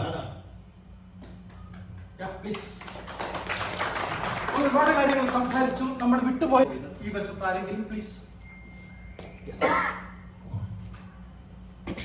പ്രവാസത്തിന്റെ കാണാപ്പുറം എന്നാണ് നമ്മൾ പറഞ്ഞുകൊണ്ടിരിക്കുന്നത്. പ്രവാസത്തിന്റെ കാണാപ്പുറങ്ങളിലെ ഏറ്റവും പ്രധാനപ്പെട്ട ഒരു വശം എന്ന് വെച്ചാൽ നമ്മുടെ സംസ്കാരത്തെ നമ്മൾ കുഴിച്ചു മൂടുകയാണ്. കാരണം എന്ന് വെച്ചാൽ നമ്മുടെ കുട്ടികള്, നമ്മളിവിടെ കുട്ടികൾക്ക് ജീവിക്കുന്നു. നമ്മുടെ കുട്ടികൾക്ക് നമ്മുടെ നാട്ടിലെ പുഴകള്, നദികൾ, പുഴകള്, അതുപോലെ ഉത്സവങ്ങൾ എല്ലാം നമ്മുടെ സംസ്കാരം മൊത്തം മിസ് ചെയ്യുകയാണ്. നമ്മുടെ സ്വാർത്ഥ താല്പര്യത്തിന് വേണ്ടി ഇവിടെ കൊണ്ടുവന്നിട്ട് അവരുടെ ബാല്യം നശിപ്പിക്കുകയാണ്. അതുപോലെ നമ്മുടെ നാടിന്റെ സംസ്കാരം മിസ് ചെയ്യുന്നതിനോട് കൂടി നമ്മൾ അതിന്റെ പുതിയൊരു തലത്തിലേക്ക് ഇപ്പോൾ അവരെ തിരിച്ച് നാട്ടിൽ പോയാലും അവരെ നാട്ടിൽ നിൽക്കാൻ സാധ്യതയില്ല. അവർ മിക്കവാറും വേറെ എവിടത്തേക്കെങ്കിലും ചേക്കേറും. പിന്നെ വേറൊരു കാര്യം എന്ന് വെച്ചാൽ ഇപ്പം നമ്മുടെ ഇവിടെ ഈ ഹാളിലിരിക്കുന്ന ആരും തന്നെ പ്രവാസി എന്നൊരു നിർവചനത്തിൽ ഉൾക്കൊള്ളിച്ചില്ല. കാരണം നമ്മുടെ ഇവിടെ ഭാര്യയും കുട്ടികളൊക്കെ താമസിക്കുന്നു. ഇതൊന്നും ഇല്ലാതെ താമസിക്കുന്ന 2-3 വർഷം നാട്ടിൽ പോവാതെ നാട്ടുമാടി യാതൊരു ബന്ധു അങ്ങനെ ഇപ്പോൾ അതിനുള്ള സൗകര്യമുണ്ട്. മുമ്പൊക്കെ അതിനുള്ള സൗകര്യം ഇല്ലായിരുന്നു. എന്തിനാലും ചില ആൾക്കാർ 2-3 വർഷം കൂടുമ്പോഴൊക്കെയാണ് നാട്ടിൽ പോകുന്നത്. അവരാണ് ശരിക്കുള്ള പ്രവാസികൾ. നമ്മളെ ശരിക്കും പറഞ്ഞാൽ ഇവിടെ ആ ഒരു അസൗകര്യം അനുഭവിക്കുന്നില്ല. സാംസ്കാരികമായ ഒരു പ്രശ്നമാണ് അദ്ദേഹം എടുത്തു പറഞ്ഞത്. ഇനി വിട്ടുപോയിട്ടുള്ള ആരെങ്കിലും ഇവിടുന്ന് മറുപടി പറയാനോ? എനിക്കൊരു കാര്യം പറയാം. സാറത് പറഞ്ഞപ്പോ ഞാൻ അത് ആ വൈക്കോൽ കിട്ടുന്ന സാധനം പറഞ്ഞപ്പോൾ ഞാൻ അതിനെ കുറിച്ച് ചിന്തിക്കുക. സാറിനെ ചോദിക്കുന്നത് 1-2 കാര്യങ്ങൾ പറഞ്ഞു. ഇപ്പം അർഷദ് പറഞ്ഞതിൽ തുടങ്ങാം. അന്ന് അർഷദ് പറയുമ്പോൾ 130 ആൾക്കാർ അവിടുന്ന് വന്നെന്ന് പറഞ്ഞു. പിന്നെ ഇപ്പം പോകുമ്പോൾ ഒരാളേ ഉള്ളൂ സ്വീകരിക്കാൻ പറയും. പക്ഷേ അർഷദ് മറന്നുപോയ ഒരു കാര്യം പറയണ്ടെങ്കിൽ അവിടുന്ന് 130 ആളായിട്ട് കയറി വന്ന അർഷദിന് ഇന്നിപ്പോൾ ഇവിടുന്ന് നാട്ടിലേക്ക് തിരിച്ചു പോകുമ്പോൾ ഇവിടെ 100 ആൾക്കാർ അർഷദിന് യാത്ര അയക്കാനുണ്ട്. അതൊരു പ്രവാസത്തിൻ്റെ ഒരു ബന്ധമാണ്.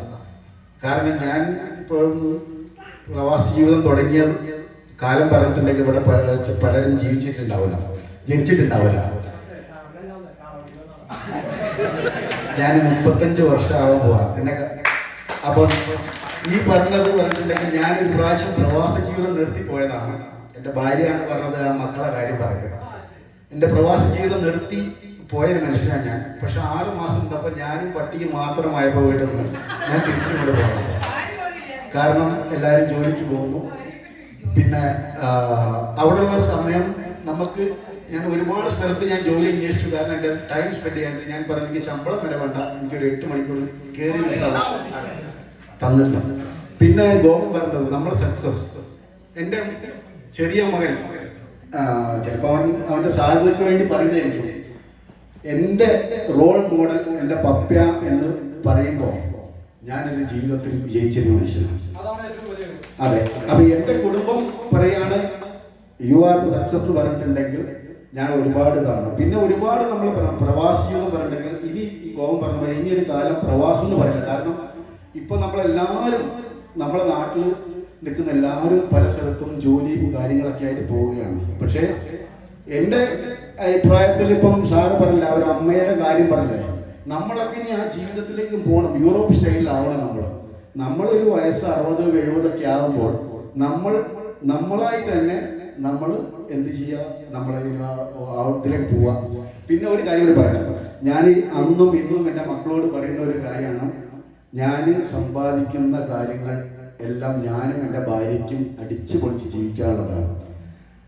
അതിനുശേഷം ഞങ്ങൾ കാലശേഷം എന്തെങ്കിലും ഉണ്ടെങ്കിൽ അത് നിങ്ങൾക്ക് തരും. അതും നിങ്ങൾ ഞങ്ങളോടുള്ള സമീപനം എങ്ങനെ ഉണ്ടായിരിക്കും അതനുസരിച്ചായിരിക്കും നിങ്ങളെ റിട്ടേൺ.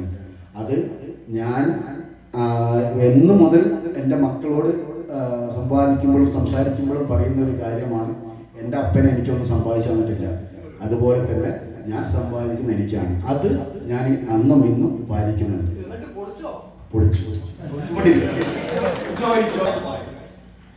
സുധീർ പറഞ്ഞിട്ടാണ് എനിക്ക് തുടങ്ങിയിട്ടുള്ളത്. സുധീർ അവിടെ സംസ്കാരം. ഞാൻ പ്രവാസിയായി 24ാമത്തെ വയസ്സിലൂടെ വന്നതാണ്. അന്ന് എനിക്ക് ഒരു സംസ്കാരം ഉണ്ടായിരുന്നു. ഞാൻ 24 വർഷം ഞാൻ പ്രാക്ടീസ് ചെയ്ത ഒരു സംസ്കാരം. അതേസമയം എൻ്റെ മോള്, അവള് ഇവിടെ വളർന്നതാണ്. അവൾ ഇവിടെ നിന്ന് തിരിച്ച് നാട്ടിലോട്ട് പോകുന്ന ഒരു പ്രവാസമാണ് എന്ന് ഞാൻ ബിലീവ് ചെയ്യുന്നു. പക്ഷെ അവൾക്ക് ഞാൻ എക്സ്പീരിയൻസ് ചെയ്ത സംസ്കാരമല്ല അവൾക്കുള്ളത്. അവൾ വളർന്നത് ഇവിടെയാണ്. അപ്പോ അവൾ അവിടെ പോയി ജീവിക്കുമ്പോഴത്തേക്ക് ഒരു കംഫർട്ടബിൾ ആയിട്ടുള്ള ഒരു ജീവിതം അവൾക്ക് ഒരിക്കലും ഉണ്ടാവുമെന്ന് തോന്നുന്നില്ല. കാര്യം എന്ന് പറഞ്ഞു കഴിഞ്ഞാല് അവള് എനിക്ക് 24 വയസ്സിന് ശേഷം ഇവിടെ എങ്ങനെയാണോ ജീവിക്കാൻ കഴിഞ്ഞത് അതിന്റെ വേറൊരു റിപ്ലിക്ക ആയിരിക്കും എന്റെ മകള് അവിടെ അനുഭവിക്കുന്നത്. അതിൽ എത്രത്തോളം അവൾക്ക് തിരിച്ചു വരാൻ കഴിയും എന്നുള്ളത് അവളുടെ കപ്പാസിറ്റി.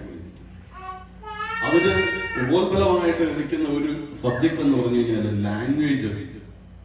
നമ്മുടെ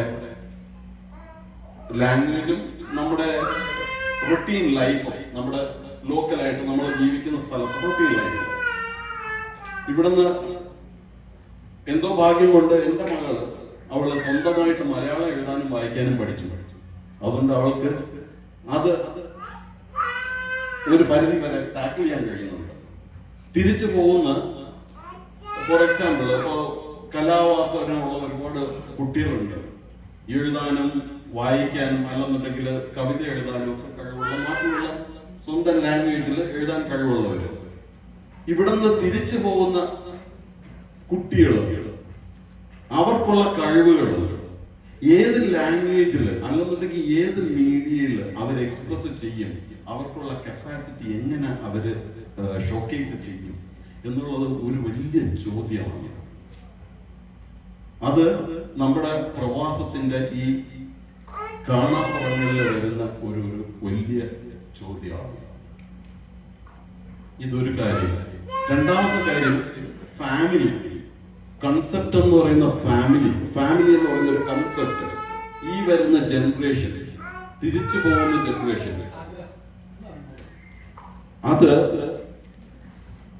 എന്നോട് പലരും ചോദിച്ചിട്ടുണ്ട്, നീ എല്ലാ വർഷവും നാട്ടിൽ പോകുന്ന എന്തിനാ, നിന്റെ ഫാമിലി ഇവിടെ ഉണ്ടല്ലോ. ഞാൻ പറയും, എന്റെ ഫാമിലി ഇവിടെ ഉള്ളത് മാത്രമല്ല എന്റെ ഫാമിലി. അപ്പോ ഇവിടെ വളരുന്ന ഒരു കുട്ടിയുടെ ഫാമിലി എന്ന് പറഞ്ഞു കഴിഞ്ഞാൽ അവരുടെ ഇമ്മീഡിയറ്റ് സിബ്ലിങ്സും പാരന്റ്സും മാത്രമാണ്. അതല്ല ഒരു ഫാമിലി എന്നുള്ളത് മനസ്സിലാക്കണമെന്നുണ്ടെങ്കിൽ നമ്മൾ അല്ലാത്തൊരു സ്റ്റേറ്റിൽ തന്നെ വളരണം. അപ്പോഴേ ആ ഫാമിലിയുടെ ബോണ്ടേജ് മനസ്സിലാവുള്ളൂ. അത് ഈ പ്രവാസികൾ അഭിമുഖീകരിക്കുന്ന ഏറ്റവും വലിയ ഒരു സെറ്റ്ബാക്കാണ്. അത് നമ്മുടെ കുട്ടികളെ എത്രത്തോളം നമുക്ക് മനസ്സിലാക്കിക്കാൻ കഴിയുമോ അത്രത്തോളം നമ്മൾ അവരുടെ ലൈഫ്, കാര്യം എന്ന് പറഞ്ഞാൽ ഞങ്ങളുടെ കുട്ടികളെ ഇവിടെ കൊണ്ട് നിർത്തിയിരിക്കുന്നത് ഞങ്ങളുടെ സെൽഫിഷ്നെസ് കൊണ്ട് മാത്രമാണ്. അവര് ഫ്യൂച്ചറിൽ എവിടെയാണോ അവരുടെ ലൈഫ് ചെരിഷ് ചെയ്യേണ്ടത് ആ സ്ഥലം അവർക്കൊരു സ്ട്രേഞ്ച് പ്ലേസ് ആയിട്ടാണ് നമ്മൾ അവർക്ക് കൊടുക്കുന്നത്. അത് നമ്മൾ അവരോട് ചെയ്യുന്ന ഏറ്റവും വലിയ പാതകമാണ് ശരിക്കും. അതിന് നമ്മൾ അവരോട് മാപ്പ് പറയണം. മാപ്പ് പറയണോ സർ? ഞങ്ങൾ നിങ്ങളോട് മാപ്പ് പറയണം. വേണ്ട, കുറച്ച് വേണമെങ്കിൽ പറഞ്ഞു. അല്ലല്ല, അങ്ങനെയല്ല. മാപ്പ് പറയണ്ട, നിങ്ങൾ മനസ്സിലാക്കിയാൽ മതി. അതെന്റെ അപ്പനാണ്.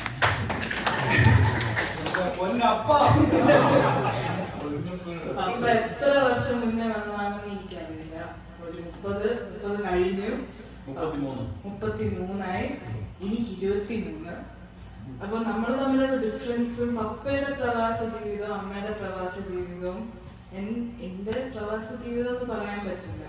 ബിക്കോസ് ഞാൻ ഇവര് ജീവിച്ച പോലെ എനിക്ക് അങ്ങനെ ജീവിക്കേണ്ടി വന്നിട്ടില്ല.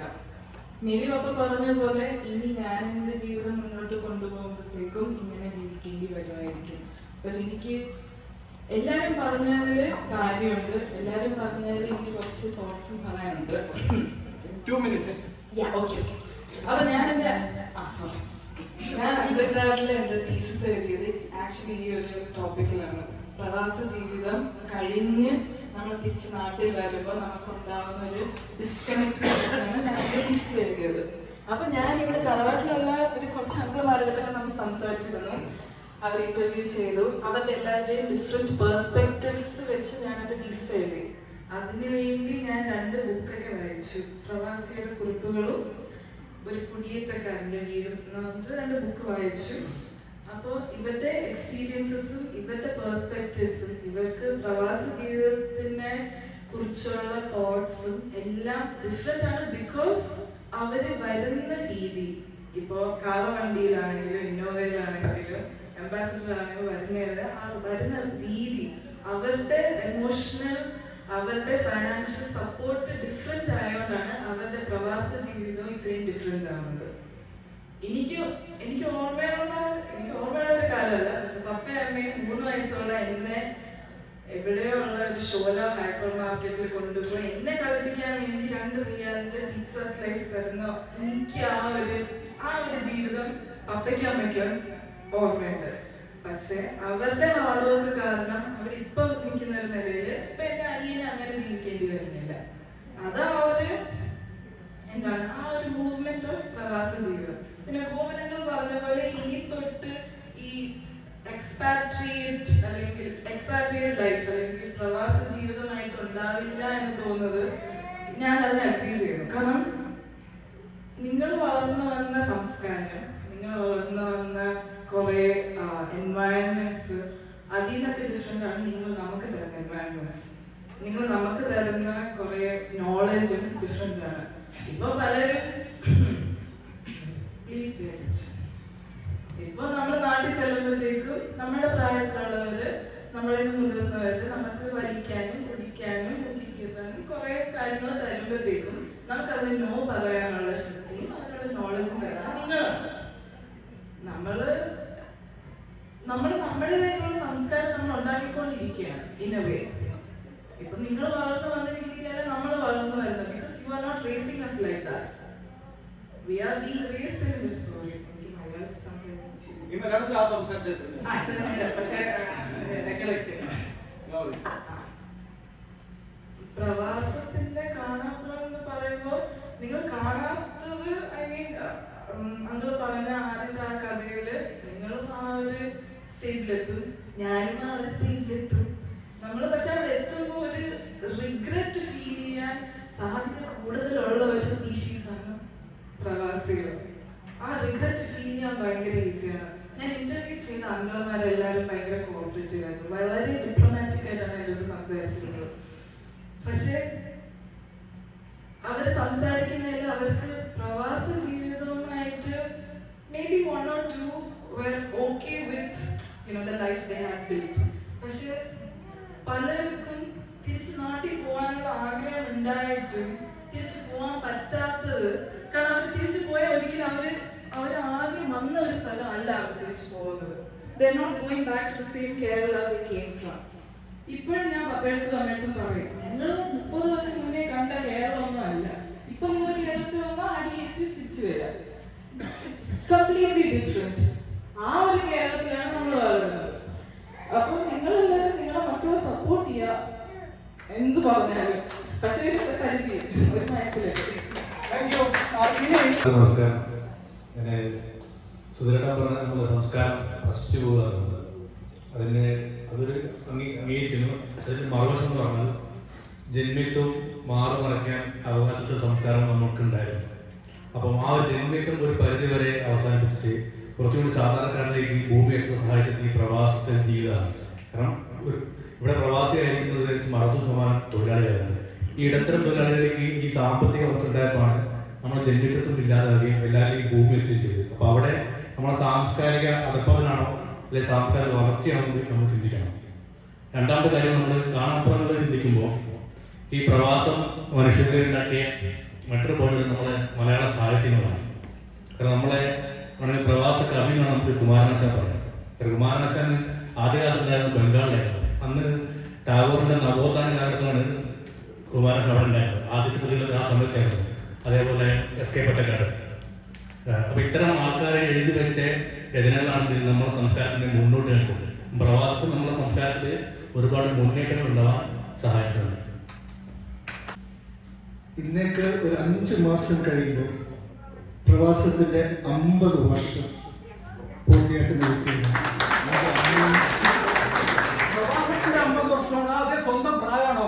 അല്ല,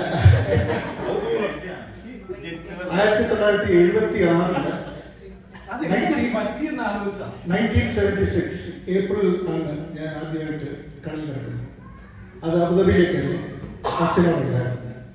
അപ്പം ഇപ്പം ഈ കുട്ടികൾ പറയുന്ന ഓരോ കാര്യങ്ങളും ആക്ച്വലി ഞാൻ അനുഭവിച്ച കഥകളാണ്. ഓക്കെ, അപ്പോൾ പ്രവാസം എന്ന് പറയുന്നത് പണ്ട് സംഗീതത്തോട് ഉപമിച്ചത് തന്നെയാണ്. ഈ അടുക്കും തോറും അതങ്ങ് പോകുന്ന ഒരു പ്രതിഭാസമാണ്. ബേസിക്കലി 2 കാര്യങ്ങൾ കൊണ്ടാണ് പ്രവാസത്തിൻ്റെത്. ഒന്ന് ആവശ്യം. ഈ ആവശ്യം എന്ന് പറയുന്നത് നമ്മുടെ കുടുംബപരമായിട്ടുള്ള കാര്യങ്ങളാണ്.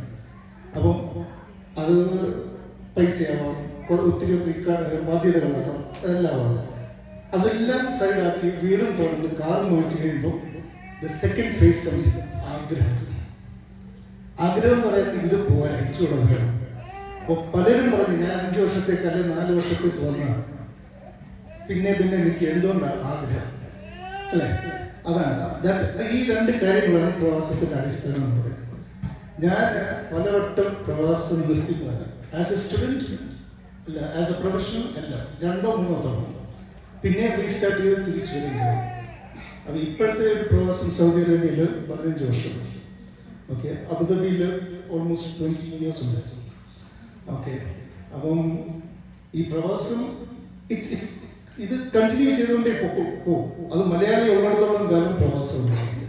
മറ്റുള്ളവരുടെ കാര്യം എനിക്കറിയില്ല. പക്ഷെ മലയാളി ജനിച്ചു വീഴുന്ന 10 പേരിൽ 7 പേരും പ്രവാസിയാവാനായിട്ട് തന്നെയാണ്. പ്രവാസികളായ നമ്മളുടെ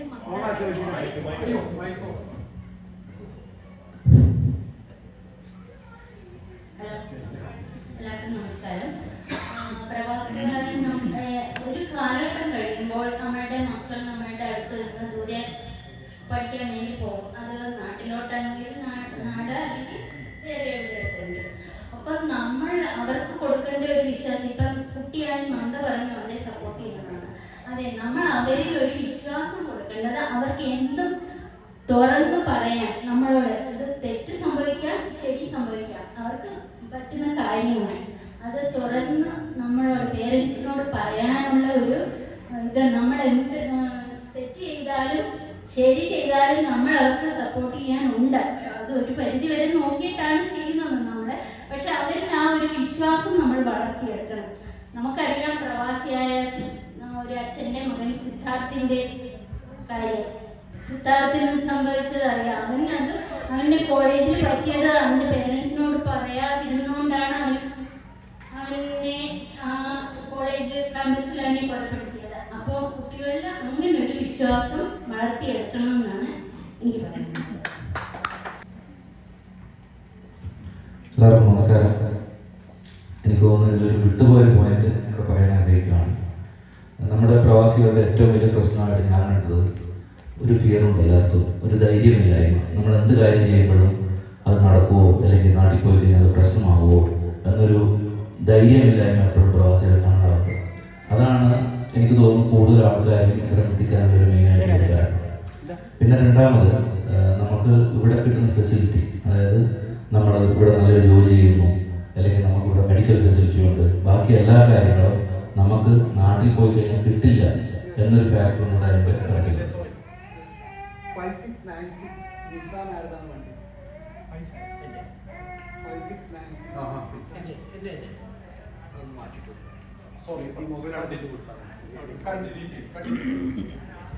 ഓക്കെ, ഈ ഒരു കാരണങ്ങളാണ് എനിക്ക് മെയിനായിട്ട് തോന്നുന്നത് നമ്മൾ എന്തുകൊണ്ട് നാട്ടിൽ പോകുന്നതാണ്. പിന്നെ വേറൊരു ധൈര്യമില്ലായ്മയുടെ കാരണം കൂടിയാണ് കുട്ടികളുടെ കാര്യം പറഞ്ഞത്. നമ്മുടെ കുട്ടികളെ ആ രീതിയിൽ നമ്മൾ ഗൈഡ് ചെയ്തിട്ട് നമ്മുടെ നാട്ടിലയക്കുമ്പോൾ കുട്ടികളിൽ നമുക്കൊരു വിശ്വാസം വേണം. അവർ നാട്ടിൽ ചെന്ന് കഴിഞ്ഞാൽ നല്ല രീതിയിൽ മാത്രമേ നിൽക്കുള്ളൂ എന്നൊരു വിശ്വാസക്കുറവ് നമുക്കുണ്ട്. അതും ഒരു കാരണമാണ്. നമ്മൾ കുട്ടികളെ നാട്ടിലയക്കുമ്പോൾ നമുക്ക് ആ ഒരു വിശ്വാസക്കുറവുണ്ട്. എപ്പോഴും അത് നമ്മുടെ ഗൈഡൻസിലൂടെ മാറ്റിയെടുക്കുക എന്നുള്ളത്. ആ ഒരു വിശ്വാസക്കുറവ് അല്ലെങ്കിൽ ധൈര്യമില്ലായ്മ ഒരു മെയിൻ കാരണമാണ് നമ്മൾ നാട്ടിൽ എന്തുകൊണ്ട് പോകുന്നില്ല എന്നുള്ളത്. ഈ പൊതുവെ പ്രവാസി എന്ന് പറയുന്നത് നമ്മളെ പത്രമാധ്യമങ്ങൾ വിശേഷിപ്പിക്കുക ഈ അറബി നാട്ടിലുള്ള ആൾക്കാരാണ്.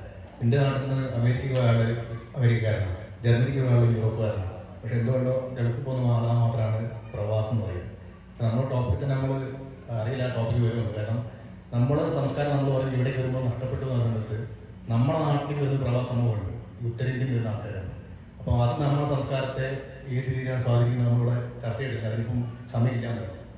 അപ്പോൾ ആ ഒരു വിഷയം സൂചിപ്പിച്ചോ. പ്രവാസം എന്നത് നാട്ടുകാർക്ക് ഒരു ആഡംബര ജീവിതം നയിക്കുന്നവരും പ്രവാസിക്ക് അറബിയും ഒട്ടകവും പിന്നെ കുബൂസും ഒറ്റ റൂം താമസിക്കുന്ന ഒരു ജീവിതശൈലിയാണ്. അതുപോലെ അങ്ങനെ ജീവിക്കുന്നവരുമുണ്ട്. 5 നില കെട്ടിടത്തിന്റെ നേരെ AC റൂമിൽ കറങ്ങി ഇരുന്ന് ജോലി ചെയ്യുന്നവരുമുണ്ട്. അപ്പൊ 2 ടൈപ്പിലുള്ള പ്രവാസികളാണുള്ളത്. അപ്പോൾ നമ്മുടെ ഇപ്പൊ ഈ അറബിയും ഒട്ടകവും എന്ന് പറഞ്ഞത് ഒട്ടകത്തിനെ നോക്കുന്നതല്ല. ഇപ്പൊ അറബിയുടെ വീട്ടിൽ ചിലപ്പോ ആയിട്ട് ജോലി ചെയ്യുന്ന അമ്മമാരായിരിക്കും, അല്ലെങ്കിൽ കാർ ഡ്രൈവർമാരായിരിക്കും. അപ്പൊ അവരുടെ ഒരു മക്കളുടെ ജീവിതശൈലി എന്ന് പറയുന്നത് ചിലപ്പോൾ അവരുടെ വീട്ടിൽ കൈ വയ്ക്കാനില്ലാത്തത് കൊണ്ടായിരിക്കും അവർ പ്രവാസത്തിന് വന്നത്. മറ്റ് ഇപ്പൊ ഞാൻ പറഞ്ഞോണം 5 നില ബിൽഡിങ്ങിന്റെ മേലിൽ AC റൂമിൽ ഇരിക്കുന്നവരെന്ന് പറയുന്നത് ആഡംബര കാറ് വാങ്ങുവാനും ആഡംബര വീട് പണിയുവാനും വേണ്ടിയിട്ട് പ്രവാസത്തിന് വന്നവരായിരിക്കും. അപ്പോൾ ആ ചേട്ടൻ പറഞ്ഞു, നമ്മുടെ മക്കളെ ക്ഷമ പറയുകയാണ്. നമ്മുടെ മക്കളോട് ക്ഷമ പറയുകയല്ല ചെയ്യേണ്ടത്, നമ്മൾ നമ്മുടെ മക്കളോട് പറഞ്ഞ് മനസ്സിലാക്കുകയാണ് ചെയ്യേണ്ടത് നമ്മൾ എന്തിനാണ് പ്രവാസത്തിന് വന്നത് എന്ന്. കാരണം നാട്ടിൽ 1000 രൂപയ്ക്ക് ജോലി ചെയ്യുന്നവര് മക്കളെ വളർത്തുന്നുണ്ട്, പഠിപ്പിക്കുന്നുണ്ട്. നമ്മൾ എന്തിനാണ് പ്രവാസത്തിന് വന്നത്? നമ്മൾ അവർക്ക് ആഡംബര ജീവിതം നൽകാൻ വേണ്ടിയാണ് നമ്മളിൽ ഭൂരിഭാഗം ആൾക്കാരും ഇവിടെ പ്രവാസത്തിനായിട്ട് വന്നത്. അപ്പോൾ മക്കളെ പറഞ്ഞ് പഠിപ്പിക്കുന്ന പ്രധാന കാര്യം എന്താണെന്ന് വെച്ചാൽ മക്കളുടെ ജീവിതം നിലവാരം മെച്ചപ്പെടുത്താൻ വേണ്ടിയാണ് നമ്മൾ ഓരോ മാതാപിതാക്കളും പ്രവാസം തേടി വരുന്നത്, അല്ലെങ്കിൽ നമ്മുടെ ഫാമിലിയെ മെച്ചപ്പെടുത്താൻ വേണ്ടിയാണ്. അത് പറഞ്ഞ് മനസ്സിലാക്കി ഓരോ മക്കളെയും കുഞ്ഞിനെ തൊട്ട് പഠിപ്പിച്ച് മനസ്സിലാക്കി കൊടുക്കണം. അവരെ എവിടെ പോയാലും മോശമായി പോവുകയില്ല, ഒരു തരത്തിൽ ഇതാവുകയും ഇല്ല എന്നാണ് എൻ്റെ ഒരു അഭിപ്രായം. സംഭവിക്കാൻ പോകുന്നത് ഇദ്ദേഹത്തിന്റെ കൂടെ ചോദിച്ചു സ്റ്റോപ്പ് ചെയ്തോളെ. ഞാൻ വളരെ ആരോഗ്യപരമായ ചർച്ചയാണ്. ഭാഷ സംസാരിച്ചുകൊണ്ടിരിക്കുമ്പോൾ ഓരോന്നിനും എനിക്ക് ഓരോ ചോദ്യങ്ങൾ മനസ്സിൽ വന്നുകൊണ്ടിരിക്കുകയാണ്. പക്ഷേ ഇതൊന്നും നമ്മൾ പല തീരുവില്ല. അത്രയധികം ആളുകളിവിടെ ഉണ്ട്. എല്ലാവരും നല്ല പ്രാസംഗികരാണ്, സംസാരിക്കാൻ കഴിവുള്ളവരാണ് ഇരിക്കുന്നത് ഓരോരുത്തരും. അപ്പോൾ അവരുടെയൊക്കെ അഭിപ്രായമുണ്ട്. പക്ഷേ ഇതിൽ നിന്നും കുറേ അധികം മനസ്സിൽ കൊണ്ട് നിങ്ങളുടെ അനുഭവങ്ങൾ ഷെയർ ചെയ്യുന്നതിന് മാറ്റി ഒരുപാട് നന്ദിയുണ്ട്. നന്ദിനോട് ഒരു വാക്യം പറയാനാണ്. നന്ദന പറഞ്ഞില്ലേ അച്ഛനോട്, പഴയ കേരളമല്ലോ ഇപ്പോഴത്തെ കേരളം. സത്യമാണ് നന്ദന പറഞ്ഞത്. ഇപ്പോൾ കേരളത്തിലെ ബംഗാളികളാണ് നിറച്ചു, പ്രവാസികളാണ്. നാട്ടിലുള്ളവരും മുഴുവൻ ഇങ്ങോട്ട് വരുന്നു. അതർ സ്റ്റേറ്റ്സുകാർ നാട്ടിൽ വന്ന് ഫിൽ ചെയ്യണം. എൻ്റെ അനുഭവം പറയുകയാണെങ്കിൽ തൊട്ടടുത്ത കടയിലുള്ള ഒരാൾ ഒരു ബംഗാളിയോട് മലയാളം പറഞ്ഞ് കേട്ടു. ഞാൻ ചോദിച്ചു കേട്ടോ ഇതിന് മലയാളം പറഞ്ഞു, അവർ മലയാളം പഠിക്കണം എന്ന് അവർ പറഞ്ഞിട്ടുണ്ട്. അത് സത്യമാണ് പറഞ്ഞത്, നല്ല പറഞ്ഞത് കറക്റ്റാണ്. ഇപ്പം ബംഗാളിലാണ് നമ്മളെ കേരളത്തിൽ, നാട്ടുകാരില്ല, കേരളത്തിലല്ല ഇവിടെ ഉള്ളത്. പിന്നെ ഒരു കാര്യം, പ്രവാസി, ഞാൻ സോഫിയ പറഞ്ഞ് നിർത്തുകയാണ്, പ്രവാസികൾ നഷ്ടപ്പെടുന്ന ഒരു കാര്യമുണ്ട്. അച്ഛനും അമ്മയ്ക്കും നമുക്ക് ഒരിക്കലും വേണ്ടത്ര സ്നേഹം കൊടുക്കാൻ കഴിഞ്ഞിട്ടില്ല. 10-30 വർഷത്തിൽ കൂടുതലായി ഞാനും ഇവിടെ ഉണ്ട്. ഒരു വർഷത്തിൽ മാക്സിമം 1-2 പോകും. ഈ പോകുന്ന ദിവസങ്ങളിൽ 3 ദിവസത്തിൽ കൂടുതൽ നാട്ടിൽ നിൽക്കുക, അച്ഛനോട് അമ്മയോട് നിൽക്കാറില്ല. പിന്നെ കറങ്ങാനും ബന്ധു വീടുകൾ സന്തോഷമൊക്കെ പോകും. ഈ 30 വർഷത്തിനുള്ളിൽ 5 ദിവസം എത്ര 150 ദിവസമാണ് 30 വർഷങ്ങൾക്കുള്ള അച്ഛനമ്മയ്ക്ക് കൊടുത്തിട്ടുള്ളത്. അതിനിടയ്ക്ക് ഒരുപാട് വന്നിട്ടുണ്ടെങ്കിൽ റിയലി നമ്മളത് റിഗ്രറ്റ് ചെയ്തേ പറ്റുള്ളൂ. അച്ഛനും അമ്മയ്ക്കും ഈ സ്നേഹം കൊടുക്കാത്ത ഈ പ്രവാസ ജീവിതം നമ്മൾ അനുഭവിക്കുകയാണ്. കാരണം നമുക്ക് മറ്റു മാർഗങ്ങളില്ലാത്തത് കൊണ്ടാണ് നമ്മളിവിടെ പെട്ടത്. ഡിസൈറാണ്, നമ്മുടെ ഡിസൈർ ഒരിക്കലും അവസാനിക്കില്ല. Desire is the cause of misery എന്ന് ബുദ്ധം പറഞ്ഞിട്ടുണ്ട്. ആ വാക്ക് ഇന്നും കല്ലിട്ട വാക്ക്. നമ്മൾ ആഗ്രഹങ്ങൾ ഒരിക്കലും അവസാനിക്കില്ല. മാഷെ എത്ര പ്രയാസങ്ങളുണ്ടെങ്കിൽ പ്രശ്നങ്ങളുണ്ടെങ്കിൽ ഒന്നുമില്ല, കണ്ണടയ്ക്കുന്നുണ്ട്. അതാണ് നമ്മുടെ പ്രവാസ ജീവിതം. വേദനകൾ കണ്ണടിച്ചാണ്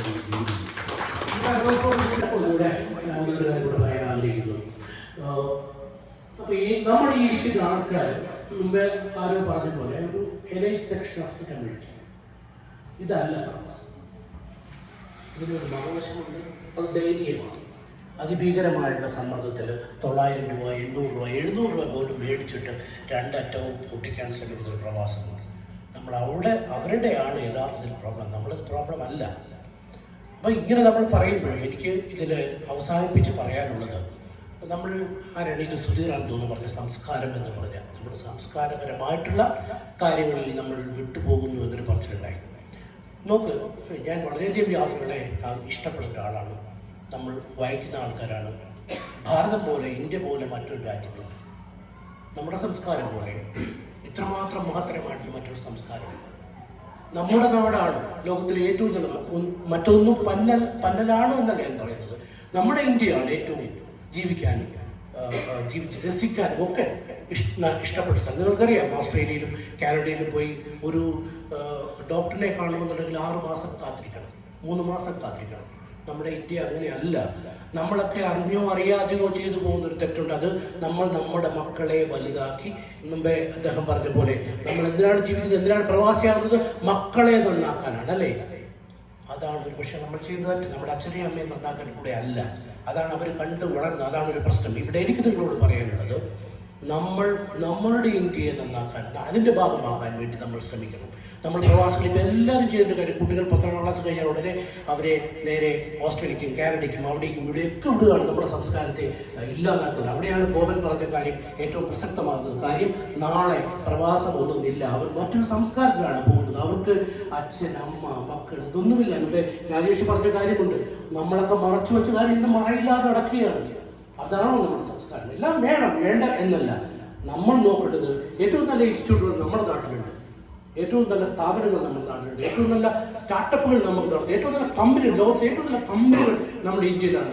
1.4 ബില്യൺ ആൾക്കാരാണ് നമ്മുടെ രാജ്യത്തുള്ള. നാളെ ഏറ്റവും വലിയ ഫോഴ്സ് നമ്മുടെയാണ്, ഇന്ത്യയുടെയാണ്. നമ്മൾ പ്രവാസികൾ ചിന്തിക്കേണ്ടത്, കുഞ്ഞിനെ വളർത്തിക്കൊണ്ടുവരുമ്പോൾ അവന് പഠിക്കാൻ ഏറ്റവും പ്രധാനപ്പെട്ട സ്ഥലം നമ്മുടെ നാടാണ്. അവൻ അവിടെ വളരണം, അവിടെ ജീവിക്കണം, അവിടെ സ്ഥാപനം ഉണ്ടാക്കണം. ആ സ്ഥാപനത്തെ വലുതാക്കി കൊണ്ടുവന്ന് കഴിഞ്ഞാൽ മുമ്പേ രാജേഷ് പറഞ്ഞ പ്രശ്നം നമുക്ക് ഉണ്ടാകത്തില്ല. നമ്മുടെ സംസ്കാരം കഴിഞ്ഞേ മറ്റൊരു സംസ്കാരമുള്ളൂ എന്ന് നമ്മൾ പ്രവാസികൾ മനസ്സിലാക്കി അതിനുള്ള കരുതലുകൾ എടുക്കണമെന്നാണ് എനിക്ക് കൺക്ലൂഷനായിട്ട് പറയാനുള്ളത്. നന്ദി.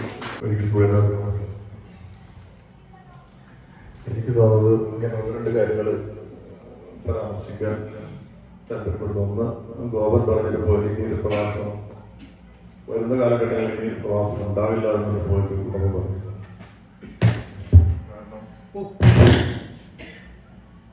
നമ്മളുടെ ബോണാക്കോട്ടപ്പ് എന്ന് പറയുന്നത് നമ്മുടെ നാട്ടിൽ തന്നെയാണ്. നമ്മളവിടെ ജനിച്ചു വളർന്നത്. നമ്മളുടെ സംസ്കാരവും നമ്മളുടെ നാടിൻ്റെ ഒരു എക്കോസിസ്റ്റം ഉണ്ടായിരുന്നു. ആ എക്കോസിസ്റ്റം നമ്മൾ അതിൽ നിന്നുകൊണ്ട് നമ്മൾ വളർന്നു വന്ന ആളുകളാണ്. ഇവിടെ വന്നു കഴിഞ്ഞപ്പോൾ നമ്മളറിയാതെ നമ്മളുടെ മക്കളിൽ ഫോളോ ചെയ്യുന്ന വേറൊരു എക്കോസിസ്റ്റത്തിലേക്ക് പോയി. കാരണം അവർ ജനിച്ചത് വളർന്നത് ഇവിടെയാണ്. നമുക്ക് നാടിനോടുള്ളതുപോലെ നമ്മുടെ ഉത്സവങ്ങളോ അല്ലെങ്കിൽ പള്ളിപ്പെരുന്നാളുകളോ അതേപോലെയുള്ള മറ്റ് വിശിഷ്ട ആ ഒരു ഇതിനോടുള്ള നമുക്കുണ്ടാകുന്ന ഒരു താല്പര്യമാണ്. നമ്മുടെ ഉള്ളിൽ ഉറങ്ങിക്കിടക്കുന്ന ഒരു താല്പര്യമുണ്ടല്ലോ എന്ന് നമ്മൾ മിസ് ചെയ്യുന്നത് നമ്മുടെ നാട്, നമ്മുടെ ജനിച്ചു വളർന്ന പ്രദേശങ്ങൾ നമ്മുടെ കൂട്ടുകാർ, നമ്മുടെ ബന്ധുമിത്രാദികൾ. ഇന്നത്തെ കുട്ടികൾക്ക് അങ്ങനത്തെ ഒരു സെന്റിമെന്റ്സോ അങ്ങനത്തെ ഒരു പോരില്ല. അവർക്ക് ഇവിടെയുള്ള ഫ്രണ്ട്സും അവരുടെ പാരൻസും മാത്രമേ, അവർ വേറൊരു തലത്തിലാണ് അവർ.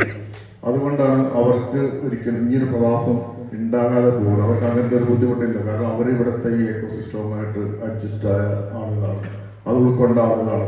പക്ഷെ നമ്മളിപ്പോഴും അത് ഉൾക്കൊണ്ടിട്ടില്ല. നമ്മളിപ്പോഴും നമുക്ക് നമ്മുടെ നാടിൻ്റെ ഗൃഹാതുരത്തുണ്ട് ഒരു നൊസ്റ്റാൾജിയ എപ്പോഴും നമ്മുടെ മനസ്സിൽ ഇങ്ങനെ കിടന്ന് അയവിറച്ചുകൊണ്ടിരിക്കണം ഓരോ ദിവസവും. അപ്പം അതുകൊണ്ടാണ് എനിക്ക് തോന്നുന്നത് നമ്മളുടെ പ്രവാസം ആ ഒരു ഓപ്പൺ പറഞ്ഞ ഒരു പോയിന്റിൽ കൺക്ലൂഡ് ചെയ്തു. പിന്നെ ബൈജു പരാമർശിച്ച് ഞാൻ കൗണ്ടറെ ബൈജു പരാമർശിച്ചിരുന്നു.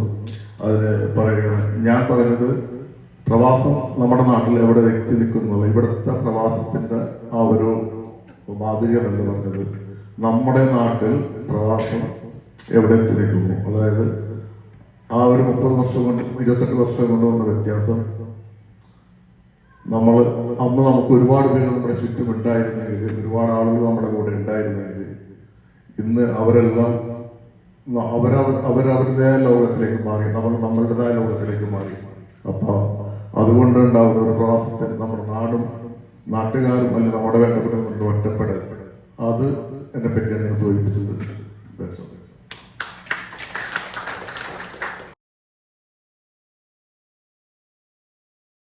എഡ്യൂക്കേഷൻ സെക്ടറിൽ ഭയങ്കര ഡിസ്ക്രിമിനേഷൻ അല്ലേ നമ്മുടെ എഡ്യൂക്കേഷൻ സെക്ടർ അല്ലേ? എല്ലാ തരത്തിലും ഭയങ്കര ഡിസ്ക്രിമിനേഷൻ. ആ ഡിസ്ക്രിമിനേഷൻ ഇല്ലാതെ എല്ലാവരെയും, ഞാനിവിടെ ചർച്ച നടത്തുമ്പോൾ ഇവിടെ ഏതെങ്കിലും തരത്തിൽ പങ്കെടുക്കാൻ പറ്റാത്ത ഒരാളുണ്ടെന്ന് വെച്ചോളൂ. അപ്പൊ അയാളെ ഫെസിലിറ്റേറ്റ് ചെയ്തിട്ട് ബൈ ചാൻസ് അദ്ദേഹത്തിന് സംസാരിക്കാൻ പറ്റുന്നല്ലെങ്കിൽ അയാളെന്താ സംസാരിക്കും? ഇവിടെ മെസ്സേജ് എങ്ങനെ കിട്ടും? അദ്ദേഹത്തിന് വേണ്ട സ്റ്റാർട്ടിങ് ഇവിടെ കൊടുത്തിട്ട് ഒരു വീൽ ചെയറിൽ വരുന്ന ഒരാളാണ് എങ്കിൽ എങ്ങനെ ഇവിടെ കയറി വരും പുറത്തുനിന്ന്? അതുകൊണ്ടാണ് റാമ്പ് ഒക്കെ ഉള്ളത് അല്ലേ? അപ്പൊ എങ്ങനെ ഒരു സൊസൈറ്റിയിൽ എല്ലാവരെയും അക്സെപ്റ്റ് ചെയ്യാം, എഡ്യൂക്കേഷൻ സെക്ടറിൽ അക്സെപ്റ്റ് ചെയ്യാം. സൈക്കോളജിക്കലായിട്ടുള്ള ബിഹേവിയറൽ ഇഷ്യൂസ് ഉള്ള, സെൻസറി ഡിസോർഡേഴ്സ് ഉള്ള എല്ലാ കുട്ടികളെയും അഡൽട്സിനെയും ഒരു സൊസൈറ്റിയിൽ എങ്ങനെ ഇൻക്ലൂഡ് ചെയ്ത് അക്സെപ്റ്റ് ചെയ്യും as A part of society, educational canvas. ആ സ്ട്രാറ്റജിയാണ് ഇൻക്ലൂസീവ് എഡ്യൂക്കേഷൻ എന്ന് പറയുന്നത്. അതായിരുന്നു എൻ്റെ സ്പെഷ്യലൈസേഷൻ. എനിക്ക് ഓസ്ട്രേലിയൻ ഗവൺമെന്റിന്റെ ഫെലോഷിപ്പ് കിട്ടിയിട്ട് ഞാൻ മെൽബൺ യൂണിവേഴ്സിറ്റിയിൽ 25 വർഷത്തിന് മുമ്പ് പഠിച്ചതാണ് കേട്ടോ. അതാണ് ഇൻക്ലൂസീവിനെ കുറിച്ചുള്ള ക്വസ്റ്റ്യൻ. വേറെ എന്തെങ്കിലും ക്വസ്റ്റ്യൻ ഉണ്ടോ? അല്ലെങ്കിൽ ഒരു കഥ കൂടെ പറഞ്ഞു ക്വസ്റ്റ്യൻ വെക്കണം. നമ്മളിപ്പോൾ മൊബൈലിന്റെ കാര്യം പിള്ളേർക്ക് പറഞ്ഞു കൊടുത്തിട്ടുണ്ട്. അപ്പോൾ നമ്മളൊരു ലിമിറ്റ് വെക്കണം പറഞ്ഞു. പക്ഷെ നമ്മളെ അത് ശരിക്കും പറഞ്ഞിട്ടുണ്ടെങ്കിൽ നമ്മളത് എഡ്യൂക്കേഷൻ സെക്ടറിൽ നിന്നല്ലേ തുടങ്ങേണ്ടത്. കാരണം ഇപ്പോൾ എൻ്റെ മകൻ ഫൈനൽ ഇയർ BSc നഴ്സിംഗ് പഠിക്കുകയാണ്. ഈ 2ാം ക്ലാസ് മുതൽ ഇത്രയും വയസ്സുള്ള അവൻ വരെ മൊബൈലിലാണ് ഇപ്പോൾ നോക്കി നോട്ടുകൾ കൊടുക്കുന്നത്, അവിടെ എഡ്യൂക്കേഷൻ കൊടുക്കുന്നത്. അത് നോക്കിയിട്ടാണ് അവർ പഠിക്കുന്നതും അവർ മുന്നോട്ട് പോകുന്നതും. നമ്മൾ പഠിച്ച കാലത്ത് ഞങ്ങൾ നോട്ട് എഴുതിയിട്ടും ഇത് പഠിക്കുമ്പോൾ ഇപ്പം ഉണ്ടാവുന്ന ആ ചേഞ്ചസ്. അപ്പോൾ കുട്ടികൾ എന്തായാലും നമ്മളെ മൊബൈലിനോടുള്ള അല്ലെങ്കിൽ ടാബിനോടുള്ള അത് ആസക്തി കൂടുകയല്ലാതെ കുറയുന്നില്ല. അതാണ് ഞാൻ നേരത്തെ പറഞ്ഞത്, നമ്മളൊരു റൂൾ എസ്റ്റാബ്ലിഷ് ചെയ്യണമെന്ന് പറയുന്നത്. സ്കൂളിൽ education device as A tool അല്ലേ? ആ ടൂൾ എന്നുള്ള നിലയ്ക്ക് അതിനെ അക്സെപ്റ്റ് ചെയ്യുന്നതും അതിനെ റെസ്പെക്ട് ചെയ്യുന്നതും, ആ പരിപാടി കഴിഞ്ഞാൽ ഇത് മടക്കി വയ്ക്കേണ്ടതും ഒരു റൂളായിട്ട് വീട്ടിൽ എസ്റ്റാബ്ലിഷ് ചെയ്ത് കഴിഞ്ഞ് അവനെ എക്സ്പ്ലെയിൻ ചെയ്ത് കഴിഞ്ഞാൽ he will not. By chance if he is repeating, like violating the rule, just that you have to go for behavior development. For example, Swapna evening എൻ്റെ അടുത്ത് കൊച്ചിൻ്റെ കാര്യത്തിൽ ഞാൻ ടൈം ഔട്ട് സജസ്റ്റ് ചെയ്തുകൊണ്ട്, എന്താണ് ടൈം ഔട്ട്? അവൻ violate ചെയ്യുമ്പോഴത്തേക്ക് അവൻ അടുത്ത ഒരു ഗ്രൂപ്പ് ആക്ടിവിറ്റീസിലോ ഫാമിലി ആക്ടിവിറ്റീസിലോ ഒന്നുമല്ല, ഐസ്ക്രീം കഴിക്കാൻ പോകുമ്പോഴത്തേക്ക് മക്കൾ നിനക്ക് ഐസ്ക്രീം ഇല്ല, വൈ? മനസ്സിലായോ? ഇതാണ് ടൈം ഔട്ട്. അങ്ങനെ കുറേ സ്ട്രാറ്റജീസ് നമുക്ക് മാറ്റിയെടുത്ത് കുട്ടികളുടെ ബിഹേവിയറിനെ മാറ്റാം. പറയുന്നത് ഒരു വിരൽത്തുമ്പിലാണ് ഞാൻ ചോദിക്കുന്നത്. ഈ വിരൽത്തുമ്പിലാണ് ലോകം എന്നുള്ളൊരു ഇതിലാണ് ഞാൻ. അപ്പം നമ്മൾ ലോകം നേരത്തെ പറഞ്ഞൊരു കാര്യം, പ്രവാസം അവസാനിക്കുന്നത്. അത് ഞാൻ എങ്ങനെ മനസ്സിലാക്കുന്നത്, ഇന്ന് ഇവിടെ നിൽക്കുന്ന ആൾ നാളെ തന്നെ നാട്ടിലെത്താൻ പറ്റുന്ന ഒരു സാഹചര്യം വരികയാണ്. അപ്പോഴാണ് മാഷ് പറഞ്ഞ ഈ കോളേജുകാരും അത് ഇതൊന്നും ഇല്ലാത്ത ഒരു കാലത്തേക്ക് വന്ന് നമ്മൾ ഇന്ന് പ്രവാസം ഒന്നുമില്ല, എപ്പോൾ വേണമെങ്കിലും എവിടെ വേണമെങ്കിലും എത്താം. അപ്പം നല്ല സംസ്കാരം, ലോകത്തിൻ്റെ സംസ്കാരം ഒന്നായിട്ട് മാറണം. അപ്പം പഴയ ഇതിലേക്ക് പൂവല്ലേന്നായിരിക്കും പണ്ട് പറഞ്ഞത്. അവനവൻ ആത്മസുഖത്തിന് ആചരിക്കുന്ന അവരെന്നെ കൊടുക്കലായിരുന്നു. അത് ആ ഒരു കൺസെപ്റ്റിലേക്ക് വരിക എന്നുള്ളത് മാത്രമേ ഉള്ളൂ. ചോദ്യമായിട്ടല്ല. ഇപ്പം സംസ്കാരമൊക്കെ ഒന്നായിട്ട് വരുന്ന ഒരു കാലം വരില്ലെന്നാണ് ഞാൻ ചോദിക്കുന്നത്. എല്ലാ സംസ്കാരങ്ങളും ഒന്നൊരുമിച്ചിട്ട് ഒരു സംസ്കാരത്തിലേക്ക് വരില്ല നട്ടം. നമ്മളെ നാടും മാറും, യൂറോപ്പും മാറും, നാട്ടിലുള്ള എല്ലാവരും അവിടെ ഇവിടെ ഈസിയായിട്ട് എത്തിപ്പെടുന്ന ഒരു കാലഘട്ടം വരുന്ന സമയത്ത് സംസ്കാരം എല്ലാം ഒരു ഏരിയകളിൽ നിന്നേക്ക് വരില്ല എന്നാണ് ഇത് പരസ്പരം. നിങ്ങളുടെ നാട്ടിൽ നിന്ന് നമ്മൾ പൊതിഞ്ഞുകൊണ്ട് വന്ന ഈ ഒരു സംസ്കാരം എന്ന് പറയുന്ന ഒരു സാധനം ഉണ്ടല്ലോ, അത്ഭുതമായ സാധനം. നമ്മുടെ നാട്ടിൽ നിന്ന് പൊതിഞ്ഞുകൊണ്ട് വന്ന ഒരു സാധനമുണ്ട്, നമ്മുടെ പവിത്രമായ മറ്റേ സംസ്കാരം, മർജ സംസ്കാരം. ഈ സംസ്കാരമൊക്കെ നിങ്ങൾ പഴയ മഹാഭാരതം എടുത്ത് വെച്ച് അതിൻ്റെയൊക്കെ അറ്റത്ത് നിന്നിട്ട് പിന്നെ അതിന്റെ താഴെ എഴുതി വെച്ചിരിക്കുന്ന കാര്യങ്ങളുടെ അർത്ഥമൊക്കെ നോക്കി എൻജോയ് ചെയ്യാനേ പറ്റുള്ളൂ. ഇതൊന്നും തിരിച്ചു വരാൻ പറ്റി നമുക്ക് പോകുന്നില്ല. കാരണം ലോകം മുഴുവനും മാറി. പണ്ട് ഞാൻ എന്റെയൊക്കെ ചെറുപ്പത്തിൽ ഈ ലോക്കൽ സാധനങ്ങൾ മാത്രമേ ഉപയോഗിക്കാവൂ എന്നുള്ള ലോക്കൽ സാധനം മാത്രമേ ഉപയോഗിക്കുകയാണെങ്കിൽ വീട്ടിൽ കറണ്ടില്ല, സ്വിച്ച് ഇടാൻ പറ്റുമോ? നമുക്ക് അങ്ങനെ ഒരു പോക്ക് നടക്കില്ല. കാരണം ഓരോ പുഴ കഴിയും തോറും ഓരോ സംസ്കാരം, ഓരോ പുഴ കഴിയും തോറും. തിരുവനന്തപുരത്ത് നിന്ന് കാസർഗോഡ് ഒരു 44 പുഴയുണ്ട്. 44 പുഴയും കടന്നിട്ട് ആളുകളുമായി ഞാൻ സംബന്ധിച്ചിട്ടുണ്ട്. പല ഭാഷയാണ്. കരിമ്പുഴ എന്ന് പറയുന്ന ഒരു സ്ഥലത്ത് പുഴയുടെ അപ്പുറവും ഇപ്പുറത്തേക്ക് നാളെ സംസാരിച്ചാൽ എനിക്ക് മനസ്സിലായത് പാലക്കാട് ആദ്യമായിട്ട് ജോലി ചെയ്യുമ്പോ. അപ്പൊ തിരിച്ചു പോക്ക്, നമ്മൾ കണ്ട രീതിയിലോട്ട് തിരിച്ചു പോക്ക് എന്ന് പറയുന്ന സാധനം നടക്കില്ല. ഈ പുതുതായിട്ട് നമ്മൾ ആർജിച്ച് നമ്മളിൽ നിന്ന് ട്രാൻസ്ഫോം ചെയ്തത്, ജോയിയിൽ നിന്നും മകളിലേക്ക് പോകുമ്പോൾ ഇപ്പൊ അവൾ എന്താണോ അനുഭവിച്ചുകൊണ്ടിരിക്കുന്നത് അതാണ് അവളുടെ സംസ്കാരം. അവളുടെ വിളിച്ചിട്ട് മോനെ ഈ പുഴയിലവിടെ പോ, അല്ലെങ്കിൽ കഥകളി കലാമണ്ഡലത്തിന്റെ അവിടെ ചെന്നിട്ട് കഥകളിയുണ്ട്, അവിടെ ചെണ്ടമാണോ ഉണ്ടോ എന്ന് പറഞ്ഞാൽ ഞാൻ പറയുവാണ്, അയ്യോ മോളെ നിനക്കത് നഷ്ടപ്പെട്ടു പോയി എന്ന് പറഞ്ഞിട്ട് ഞാൻ പരിതപിച്ചിട്ട് കാര്യമില്ല. അവൾക്ക് ചെണ്ടയില്ല, മന്ദളവും ഇല്ല, അവൾക്ക് പിസയുണ്ട് അല്ലെങ്കിൽ റോസ്റ്റഡും ഉണ്ട്. That is culture. See, that is the reality. You cannot go behind by leaving what you are enjoying now. ഇതിന്റെ sorry എന്തോ പറയുന്നു ലോകം ഒരേ സംസ്കാരമാകുന്നില്ല. അദ്ദേഹത്തിന്റെ 100 വർഷം കഴിഞ്ഞാല് ഇതേപോലെ വേറൊരു മാഷ് അന്ന് ചന്ദ്രത്തിൽ പറയും ഭൂമിയിൽ ഒരു കൾച്ചർ ഉണ്ടായിരുന്നു, മാറാൻ പോകും. ഞാൻ ഉദ്ദേശിച്ചത് നമ്മൾ പ്രവാസ ജീവിതമായിട്ട് കണക്ട് ചെയ്തിട്ട് ഈ എന്റെ മകൾ അവിടെ ഈ പിസയുടെ കൾച്ചറുമായിട്ട് ചെല്ലുമ്പോൾ അവള് ജീവിക്കേണ്ടത് അവിടെ ലോക്കലായിട്ട് ജീവിക്കുന്ന കൾച്ചർ ഹോൾഡ് ചെയ്യുന്ന ഒരു സമൂഹത്തിനിടയ്ക്കാണ്. അപ്പൊ അവൾ ഒറ്റപ്പെടും. 1999 ഞാൻ ആദ്യമായിട്ട് പിസ്സ കഴിക്കുന്നത്. എത്ര വർഷം? 1999 ഞാൻ ഓസ്ട്രേലിയയിൽ പോകുമ്പോഴാണ്. അതുവരെ എന്റെ നാട്ടിലൊന്നും ഒരു പിസ്സ കടയിൽ ഞാൻ കണ്ടിട്ടില്ല. മനസ്സിലായില്ലേ? അന്നാണ് ഞാൻ ആദ്യമായിട്ട് കാണുന്നത്. അതുവരെ ഞാൻ വട്ടത്തിൽ കണ്ടിട്ടുള്ളത് വീട്ടിലുണ്ടാക്കുന്ന ഉറട്ടിയാണ്. അമ്മ കയറി നിന്ന് ചവിട്ടി പിടിച്ചെടുക്കുന്ന ഉറട്ടിയാണ് ഞാൻ കണ്ടിട്ടുള്ളത്. മനസ്സിലായില്ലേ? ഇന്നും എനിക്ക് രുചികരമായിട്ടുള്ളത് അത് എന്റെ നാട്ടില്. ഇത് ഞാൻ പറയുന്നു എന്റെ ഉറട്ടിയാണ് ഏറ്റവും നല്ലത് എന്ന് കുട്ടികളെടുത്ത് പറഞ്ഞിട്ട് വല്ല കാര്യമുണ്ടോ? ഒരു കാര്യമില്ല. ഒരു കാര്യം കൂടെ പറഞ്ഞ് ഞാൻ അവസാനിപ്പിക്കാം. ഒരു കഥ ചൊല്ലട്ടുമാ. ഇത് കഥയല്ല. യൂണിവേഴ്സിറ്റിയുടെ പേര് എപ്പോഴും മറന്നു പോകുന്നതുകൊണ്ട് ഞാൻ എഴുതി വെച്ചിരിക്കുകയാണ്. സൈമൺ ഫ്രേസർ യൂണിവേഴ്സിറ്റി എന്ന് കേട്ടിട്ടുണ്ടോ? അത് കാനഡയിലുള്ള യൂണിവേഴ്സിറ്റി. ആ യൂണിവേഴ്സിറ്റിയിൽ ബ്രൂസ് കെ അലക്സാണ്ടർ എന്ന് പറയുന്ന സൈക്കോളജിസ്റ്റ്, സയന്റിസ്റ്റ് ഒരു പരീക്ഷ നടത്തുന്നു. പരീക്ഷ ഇതായിരുന്നു: എലികളെ കൂട്ടിൽ പിടിച്ചിട്ടു നല്ല പച്ചവെള്ളവും അവിടെ വെച്ചു.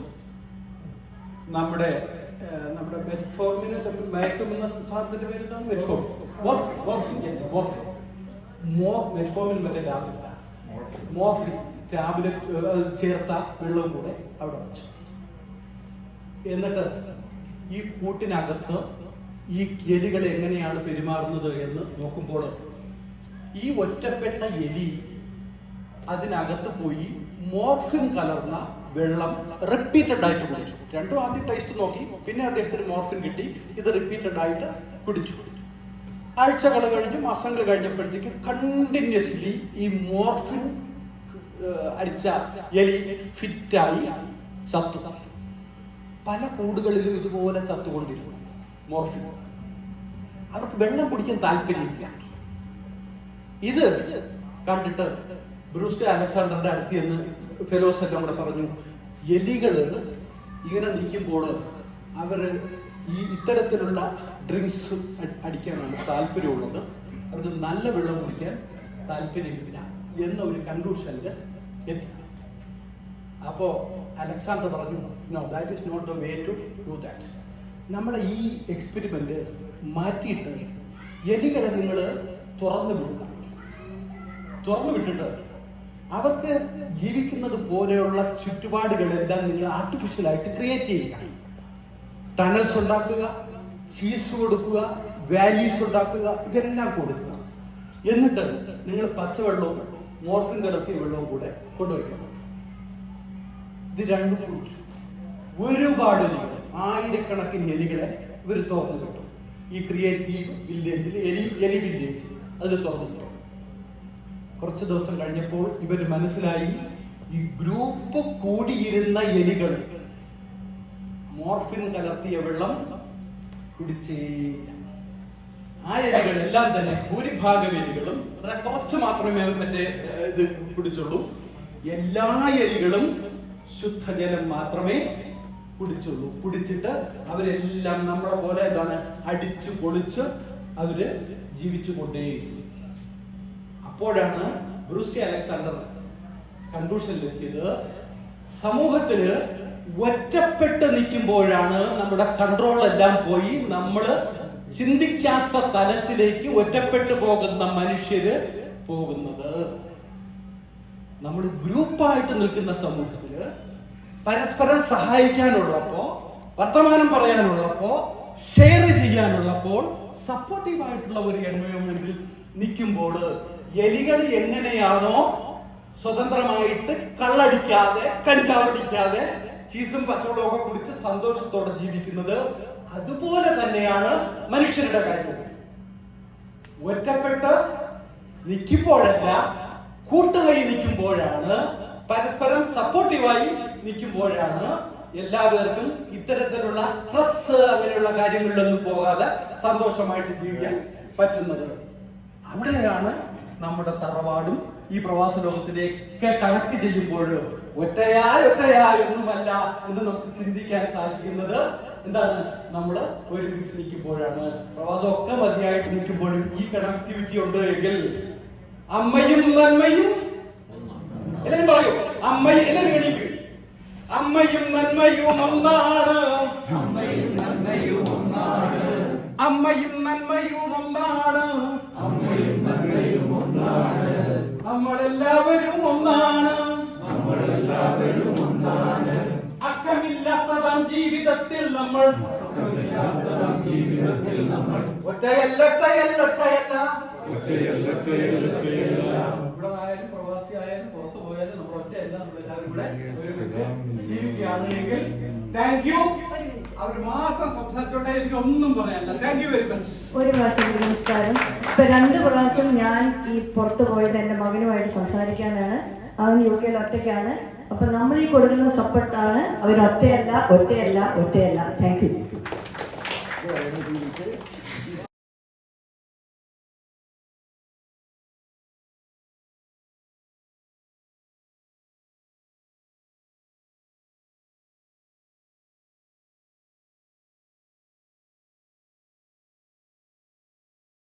തറവാട് കുടുംബങ്ങളുടെ പേരിൽ ഞാൻ ഭക്ഷണം നന്ദി പറയുന്നു, കുടുംബത്തോട് നന്ദി പറയുന്നു.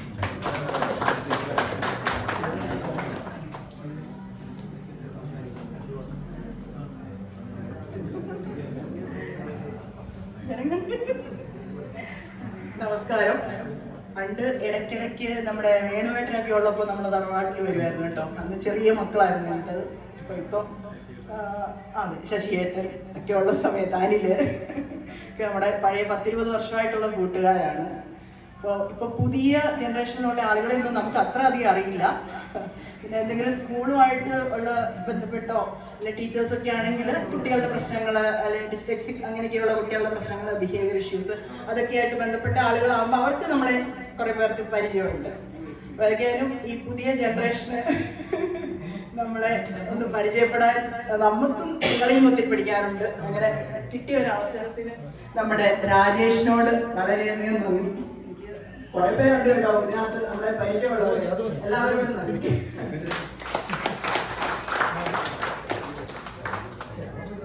എല്ലാവർക്കും നമസ്കാരം. സാറ് ഞങ്ങളെ എഡ്യൂക്കേറ്റ് ചെയ്യായിരുന്നു ചെയ്തതെന്ന് തോന്നുന്നു.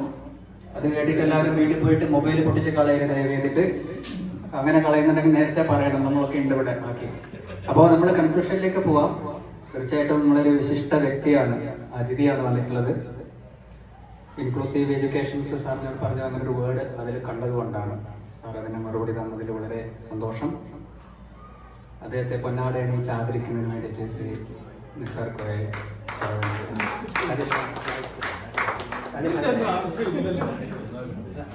തറവാട് നമ്മുടെ മുൻപുറോളാണ്.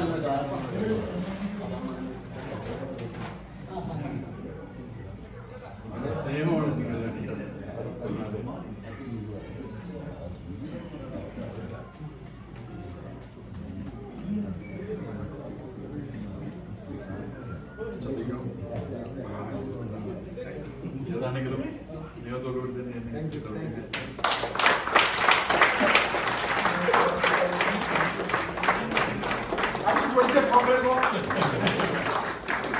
കഴിഞ്ഞിട്ടില്ല. വലിയ ഫോട്ടോയൊക്കെ റെഡി ആയിക്കോളൂ. ഒരു ചെറിയൊരു ഉപഹാരം കൂടിയുണ്ട് തറവാടിന്റെ സൈഡിൽ നിന്ന്.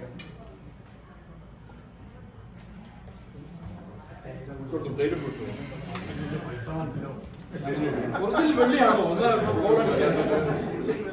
അന്വേഷിച്ചിട്ട് ഭാഷ പറ്റിയാണെന്ന്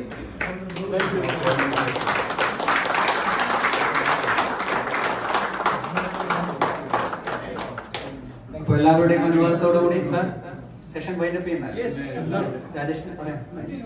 അപ്പൊ എല്ലാവരുടെയും സമ്മതത്തോടു കൂടി ഈ ഡിബേറ്റ് ഇവിടെ പൂർണ്ണമായെന്ന് അനൗൺസ് ചെയ്യാണ്. എല്ലാവർക്കും നന്ദി, നമസ്കാരം.